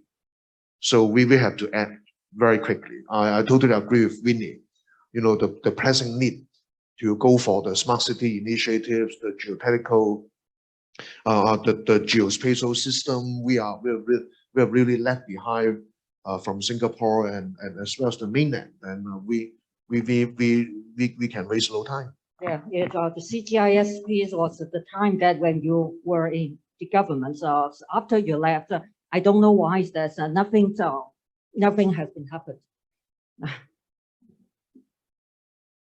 Yeah, maybe to supplement for your questions that as far as I know, for smart city development, like each country or cities will set their own theme. For our neighbor, Singapore, they set the theme as the best e-government in the world as their theme for their smart city development. And for Hong Kong, yes, we have 6 components. But in terms of the e-government, what we should do is first and foremost we equip with our civil servants institute to have our civil servants to train more in the smart city technologies and the use of it in their respective areas. I would strongly encourage the government to do so.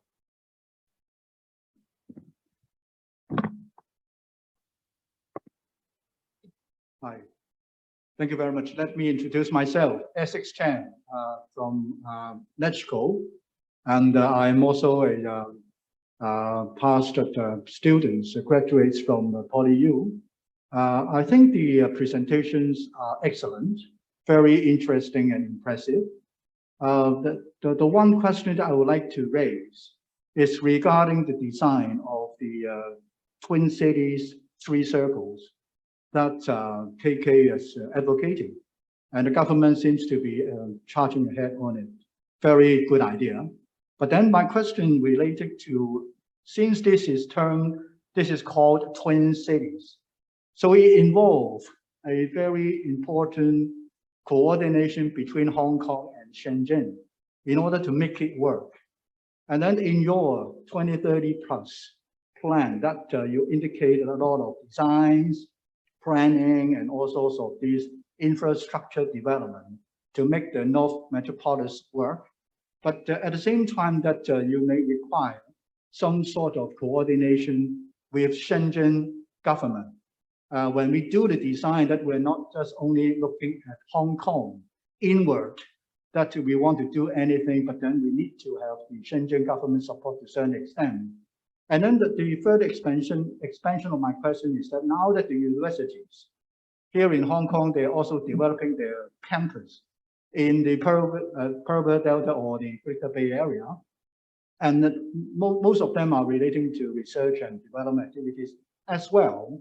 And when you design and plan for these university campus here in the metropolis cities, that how you are going to coordinate between the two. Otherwise, it will end up competition in some fashion, or some sort of a kind of complementary between the two in terms of A, resources sharing, B, talent sharing or talent support. All of these things that what I want to do is just to understand about how KK in your study that how to coordinate with the Shenzhen government in order to make it a real twin cities development, not only just from Hong Kong inward looking type of things. As you raise a very, very good question. It is really, very important. I think the conceptualization of these twin cities 3 circles are actually a very important reminder for the government of both sides that we must collaborate with each other in a very comprehensive manner. Actually, in the last 2 months or so, actually, I attend quite a number of seminars organized by the Shenzhen side, various professional institutes, district government, the planning consultant, they already embrace totally this Twin Cities Three Circles concept. I think one point that has not been widely recognized, I would say, by Hong Kong, is that in the 14th five-year plan, it advocated that Hong Kong should better integrate, Hong Kong and Macau should better integrate with the overall development of our nation. However, there is a very important sentence. It said, Hong Kong and Macau should also enhance the mechanism to facilitate such integration. Now, this mechanism, this word is very, very important. When I look back on the history of collaboration between Hong Kong and Shenzhen, we are very much on project basis. We have one project, for example, building a bridge, building a cross-boundary point, a project-oriented or issue-oriented. But from now on, we have to have a more comprehensive collaboration, which in my opinion, should be vision-oriented, a complete vision-oriented that Hong Kong and Shenzhen should collaborate with each other to maximize the common benefits of our such collaboration, and then we really develop into a twin city. So the many proposals in the Lofton Metropolis require very comprehensive and in-depth collaboration between Hong Kong and Shenzhen government. If we cannot cultivate this collaboration, we cannot be successful. For example, let me make an example. For example, the Man Kam Do area. On Hong Kong side, this area named Man Kam Do, and Shenzhen also named as Man Kam Do. We know that the small cross-boundary facilities mainly for the handling of the cross-boundary fresh food. And actually in the last 40 years or even longer, it caused a lot of nuisance to the residents on Shenzhen side. Well, but now we have an opportunity to relocate all these fresh food cross-boundary fresh food handling activities for the Lin Tong Hangyuan area. Then both sides will have an opportunity to comprehensively plan our development on Hong Kong side and Shenzhen side, and we cannot do our replanning, without close liaison or collaboration and even co-planning with each other. Where, for example, where will the new cross-boundary point and Man Kam Do located? How close would be that? All right. So everything we need to have a more comprehensive collaboration framework that we can develop it together with Shenzhen.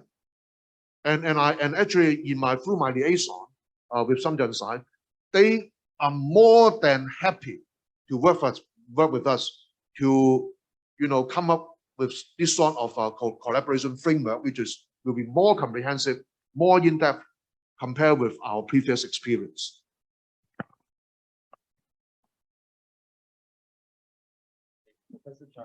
I have a comment and also a question for the indigenous person, Dean Man here. I actually like your idea of converting Suntein Technopole into a seller and a buyer hub for R&D results. I think one important element which needs more discussion is the concept of an international R&D hub. International probably means we are also targeting at getting our buyers, not only from mainland China, but also from other parts of the world to come to this particular area called Hong Kong, Suntein focusing, and then they may be able to buy our products, which is our R&D results, and sell it in the mainland market. Do you have any specific comment on this part, because you are holding a very important post as a Dean of Engineering as well, which is about talent training and also about how to bring overseas talent, including all these potential buyers to Hong Kong. In your view, how to make good use of this place to achieve that. This is my first question. The second one is how to embed Chinese culture into this technopole area. This is crucial. This is about how at the end of the day we are able to convince, you know, all your fellow villagers to work together, to agree with the development ahead. I think the second question, I need another half an hour. But the first one is interesting. It's a buyer-seller hub. I mean, right next to us is the huge manufacturing industry where all the buyers are. But they don't know what we have in Hong Kong. If you have a place that they can just walk across the river, right, a bridge, and can see all these places. You may have exhibition halls, you can visit different factories, different hubs, cells, or companies. It's the integration that's needed. It's the face-to-face integration. It's more important. It's no use to go to the exhibition and then put down all your IP there. It's all personal interaction. And this place is ideal. Right? Hong Kong is one country, two systems. Everybody can come to Hong Kong without a visa. It's much easier to come to Hong Kong than into China. Right? So if they go to that Sunqing Technopole, it's just part of Hong Kong. And if they like to go to China, which is quite easy, again, we need policy change for easy access for both sides. There's a lot of technologies that we can have in Hong Kong. You may have difficulty to get it into China. So this is the ideal place for us to exhibit those. And in terms of attracting talents, as I put down in my slide, that there are a lot of issues that we want to attract talents to stay there. I mean, I haven't got time to go through this. There are two different types of culture since the birth of Homo sapiens. One is the nomad culture. One is the agricultural culture. And we Chinese are the agriculture, Mongolian and nomad. Today, a lot of city dwellers are nomad culture. You go where the money is. It's the same as you go where there are grasses and water in the old days, right? All of us are just going to where the money is. But how can we attract those people, stay behind and develop this city? That is the key. Not just come and work for 3 years and then go. That is why we need to develop a beautiful city to attract them to become an agricultural people. You love this land. You want to protect this land. This is how we need to attract those talents from abroad, from Harbin, from Beijing. This is the place where our people, our town planning is need to take care of. And the second issue is culture. As I say, the culture shapes us what we are. We need historians, we need anthropologists to come to those areas and see how we can translate. Again, we translate our technology research into product. But how can we translate our culture into an education, tourism product? I have a friend who came and visited me. He was a historian, professor from Northeastern University. He's 90 years old. He visited my house, looked at those ancestor hall and visited into my house. The old professor, his tears dropped. He said he was amazed to find a place taken by the British, a colony, still maintain our 2,000 years culture in Hong Kong. In China, all those were destroyed during the Cultural Revolution. And then a week later, and another American professor came to the same place. He said, oh my God, I don't even know my grandfather's name. Right? That's different. How can we make use of these ancestors or whatever to translate into some education? Now we are singing the song of national education, love your country. How can we use those? Right? How can we integrate into that? Like those Foshan villages. In China, they have developed a lot of villages into artistic village, new cultural design village. How can we do that? We need a lot of designers to integrate that. So can I answer your question? Yes, perhaps I make a little supplement. Actually, I really love, the deliberation of Professor Mang. Perhaps and particularly, about cultivating the INT industry. INT industry really need cultivation and nurturing. It is not a way of making quick money. We need to spend a lot of effort there. Perhaps I may tell you a little story. When I proposed the name of Suntin Telopole, actually 1 month before the Northern Metropolis Development Strategy was published, the Hong Kong government and Shenzhen government signed an agreement to develop the Lok Ma Chau loop and the one park to district, something like that. All right. So Lok Ma Chau loop was the name of it was really under the hindsight, and I think should I use Lok Ma Chau to name this telopole? But I say no. We need to move forward. We should not dismount from horse. Right? We should ride on the horse and go forward. And then I searched the word Suntin. Google. Actually, many places in China named Suntin.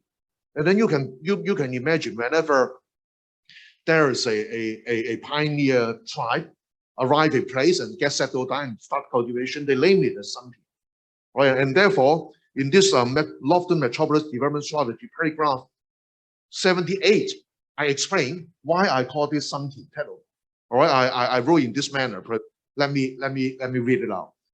The proposed name of Suntin for the telopole is derived from the existing geographical nature of the space and its historical significance. When the frontiermen in agrarian economy moved to this flat and fertile land with rich vegetation, they worked hard with their hands and wisdom to cultivate new bunds, to cultivate new fields, make new bunds, and build their village there. The Suntin Telopoles has the connotation that Hong Kong people nowadays can also establish their businesses with hard work and wisdom on the same piece of land as a new era of ecological civilization, as well as to make use of the INT as a driving force to develop a new area for Hong Kong's economic growth. We, Suntin, in Hong Kong, can also work in collaboration with Fuktin. Fuktin means blessed land for cultivation in Chinese, in Shenzhen, for concerted development, achieving mutual benefits and a win-win situation. And therefore, I believe this Suntin Telopole on our side must collaborate very closely with the Fuktin area. That's why I say these two areas altogether will have more than 550 hectares of land designated for INT development. That will be a very important INT cluster in the Greater Bay Area. And then we need to collaborate and make this happen. Oh, Professor Mem, you want to supplement, please? Well, at the moment, a lot of people are afraid that this is Shenzhen, this is Hong Kong. Still have this concept. But by the time the Northern Suntin Telopole NM is built, it's all buildings. Shenzhen River is a little tiny river. You just walk across it. You don't have this physical mind, geographical mind that this is two different cities. It's just one city. Its integration it comes automatic when it's all built. Yes, actually, there will be a seminar this afternoon organized in Shenzhen, and I'm going to make a presentation there. I also make a proposal that, well, this Suntin and Fuktin, well, we are separated by the Shenzhen River and the administrative boundary, but there's the largest concentration of cross-boundary points.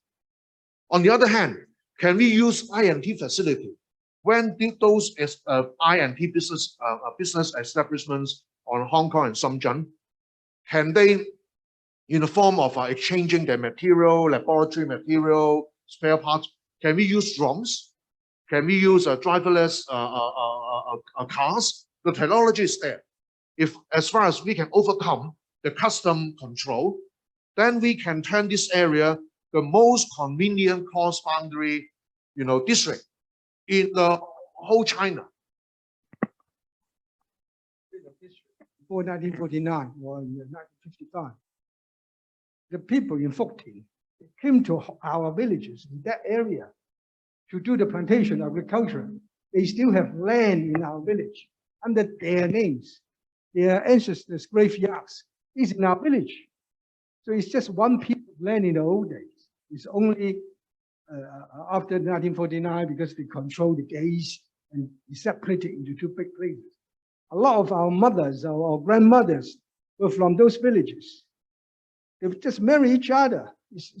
In the old days, it's just one place. Shenzhen River is nothing. So when it's built, Shenzhen River is nothing. Oh, thank you, Professor Mann, for your great stories. I'm sure we'll have another chance to listen to your stories.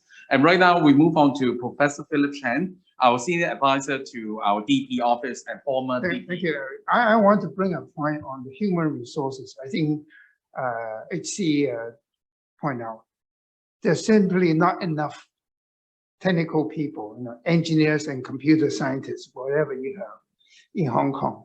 The 5 universities, they're pretty good, but the skills are way too small. I used to do a lot of promotion for Invest Hong Kong. When the companies in the West land, the first question they ask me is how many engineers does Hong Kong University graduate each year?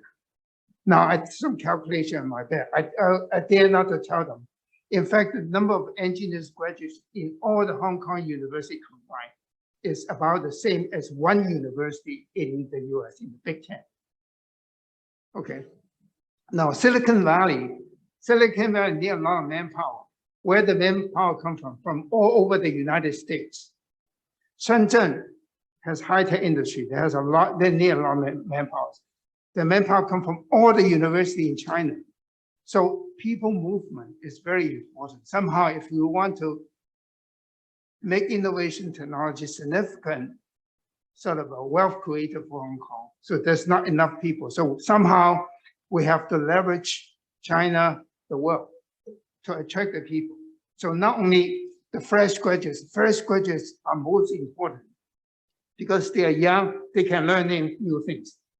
These are the workers, okay? But then you need a few leaders, the generals, the entrepreneurs. So we need to find a way to attract these people. So the environment is very, very important. I am pretty sure, I think what we have planned is good enough because you look at all the universities in Hong Kong, we attract how many big name professors from Europe, from US. Well, they learn to live in this environment. So I'm pretty sure the environment can attract them, but they're more than just the environment, the opportunities, perhaps funding. So I think human resources are the most important thing. We have all the planning, all the hardware, but we need that to make it happen together.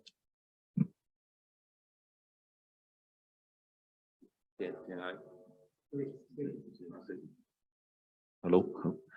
I totally agree, Professor Chen, that I think human resources, the manpower and the talents is the most important for Hong Kong. But I do believe that Hong Kong is really a metropolitan. Actually, it is always that free flow of people. Whenever there is opportunity, they will come in. So what we need to build our infrastructure right and our system right to attract those talents. I think what is also an important point is that try to make good use of the opportunity in planning and developing the northern metropolis to retain some of the cultural and historical element that I think that is also crucial for nowadays to attract the international or the outside talent to come in, because I don't believe that those talent, IT talent, coming into Hong Kong purely because of making money. So some of them, I think, during my last job, I experienced and meet those talent. They want to experience what our culture and also the living environment. I think they are very treasured. The Hong Kong living environment is a lot of nature, a lot of island hopping, all those things. So whenever we plan and build our northern metropolis, it's a great opportunity to do it right. So to attract those international talent to come in Hong Kong. So there are no doubt if you do it right. Thank you, Simon. Professor Mann, please. I think environment is one issue. What is inside that place, the culture, is another issue. Just give an example.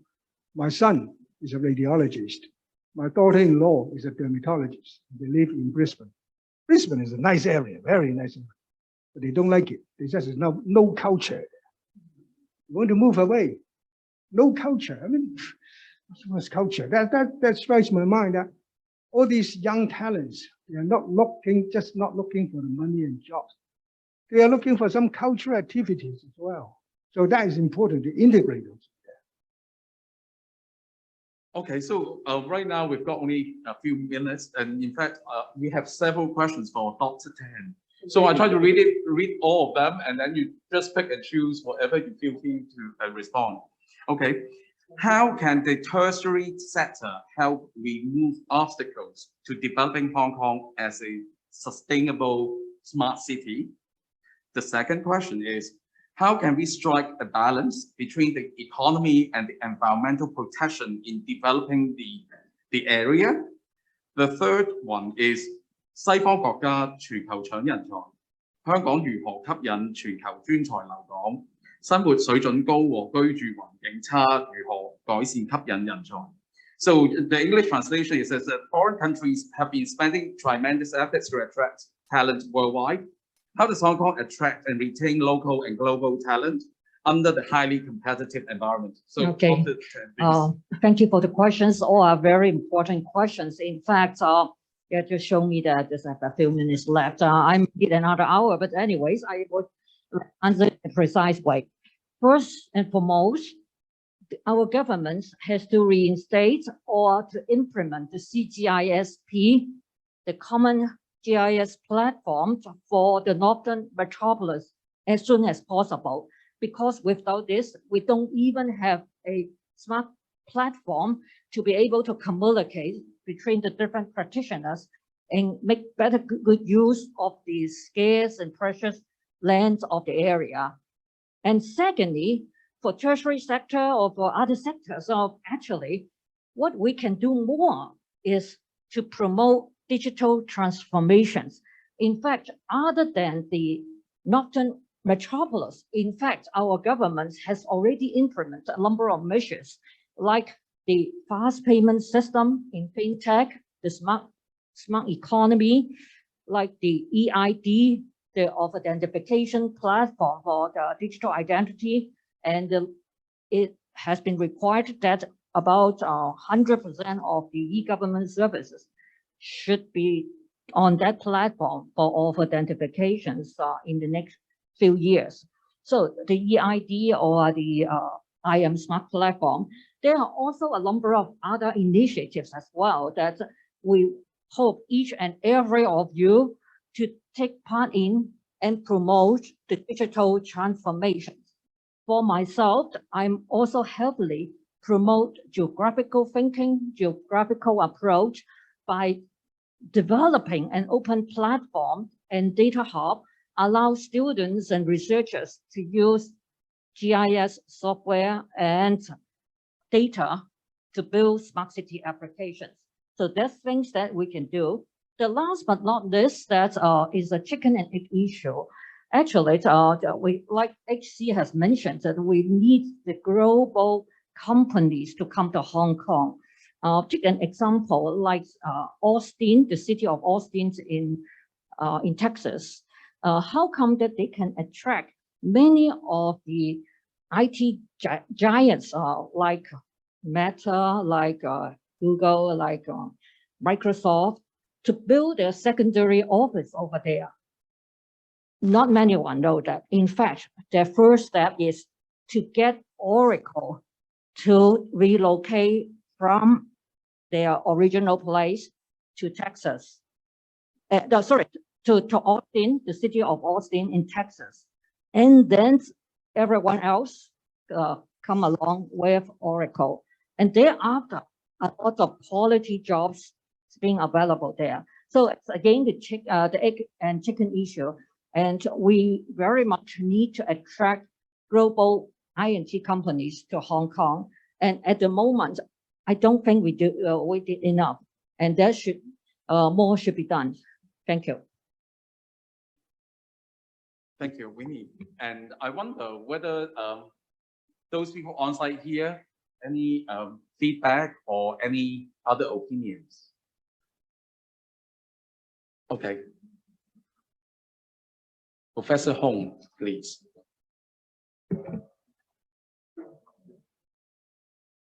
Okay, sorry. Just a quick one. It's not a problem of not attracting talents here. It's our policies that keeping them from coming in, number one. Number two is, I have one not so crazy suggestion, but perhaps you can think about it, is since the river is so small, can we make it that people there can be cross-border employment from Shenzhen and beyond? So the northern multi-policies allow people from the other part of Philippines Bay to come in and work without needing a working visa or a special working visa. They can still go back and stay in Shenzhen, enjoying their social benefits. So we need to design a tax rate that is more, is fairer, and then discuss with the Shenzhen government. Because I think this is the quickest way to solve the talent drain. The problem we have is, if you're going to have 150,000 jobs in there, we are now producing less than 10,000 a year. And already our industry, I'm from the ICT industry, by the way, and I graduated here from Maths department. It's already a shortage of ICT talent today without that additional 150,000 jobs. So really we're facing a huge talent gap here. And just by attracting, I think it's not enough. We should allow people to come in and work. Thanks. Professor Mann? There is a lot of talents outside, especially in United Kingdom. As long as you can attract those, it's a lot. And the pay over there is peanut compared with here. I mean, we can attract those people from Europe to here now because of the economy over there is horrible. This is a golden opportunity. Okay. In the interest of time, I know that we have already overrun almost for 50 minutes, and that what we do appreciate, the heated debate and discussions, and this is what we needed in the society, that we have a dialogue, and also, and I think I feel that there's a lot of strong view and a lot of very good will here to move the project forward and to make sure that Hong Kong is becoming a more livable place for all. And probably I will put an end here, and I would love to just give a brief closing remark. Thank you once again for all the panelists here for giving us a very fruitful discussions on the questions raised by the audiences. I would like you to join me to put our clap our hands for all our panel speakers here. Thank you very much once again. And we have heard about different perspectives and how we can deal with the land, housing issues in Hong Kong. And today's forum is indeed the beginning of the IT forum series for the Policy Research Center for Innovation and Technology. But it also marks the first step of our center joining the family of innovation and technology sector to contribute to our society towards the goal together. As I have quoted, I think I'm going to quote KK's one of the phrases: we need collective wisdom and efforts, and the dialogues will be nonstop, and hopefully will materialize and make our dreams come true. And because we have a lot of imaginations in this room already. And the next research forum, let me advertise a little bit about our forum. I know that there will be a PPT to show our forum. The next research forum, entitled Funding Landscape from Research to Commercialization, will be held in September. And in November, our center will be going to organize the third research forum, focusing on the integration into the national system and in the Greater Bay Area, followed by the launching ceremony of the center, which will be a very important milestone for the center. So more details will be announced, and I hope you will join us through different social media platforms, and there are QR codes out there for our Facebook, etc. And once again, I would like to thank all the honorable speakers, guests, on-site and online audiences for joining and supporting the research forum today. And we sincerely wish to enlist your continued support to the events of our center in the future. And thank you and have a nice day and weekend. Thank you very much once again.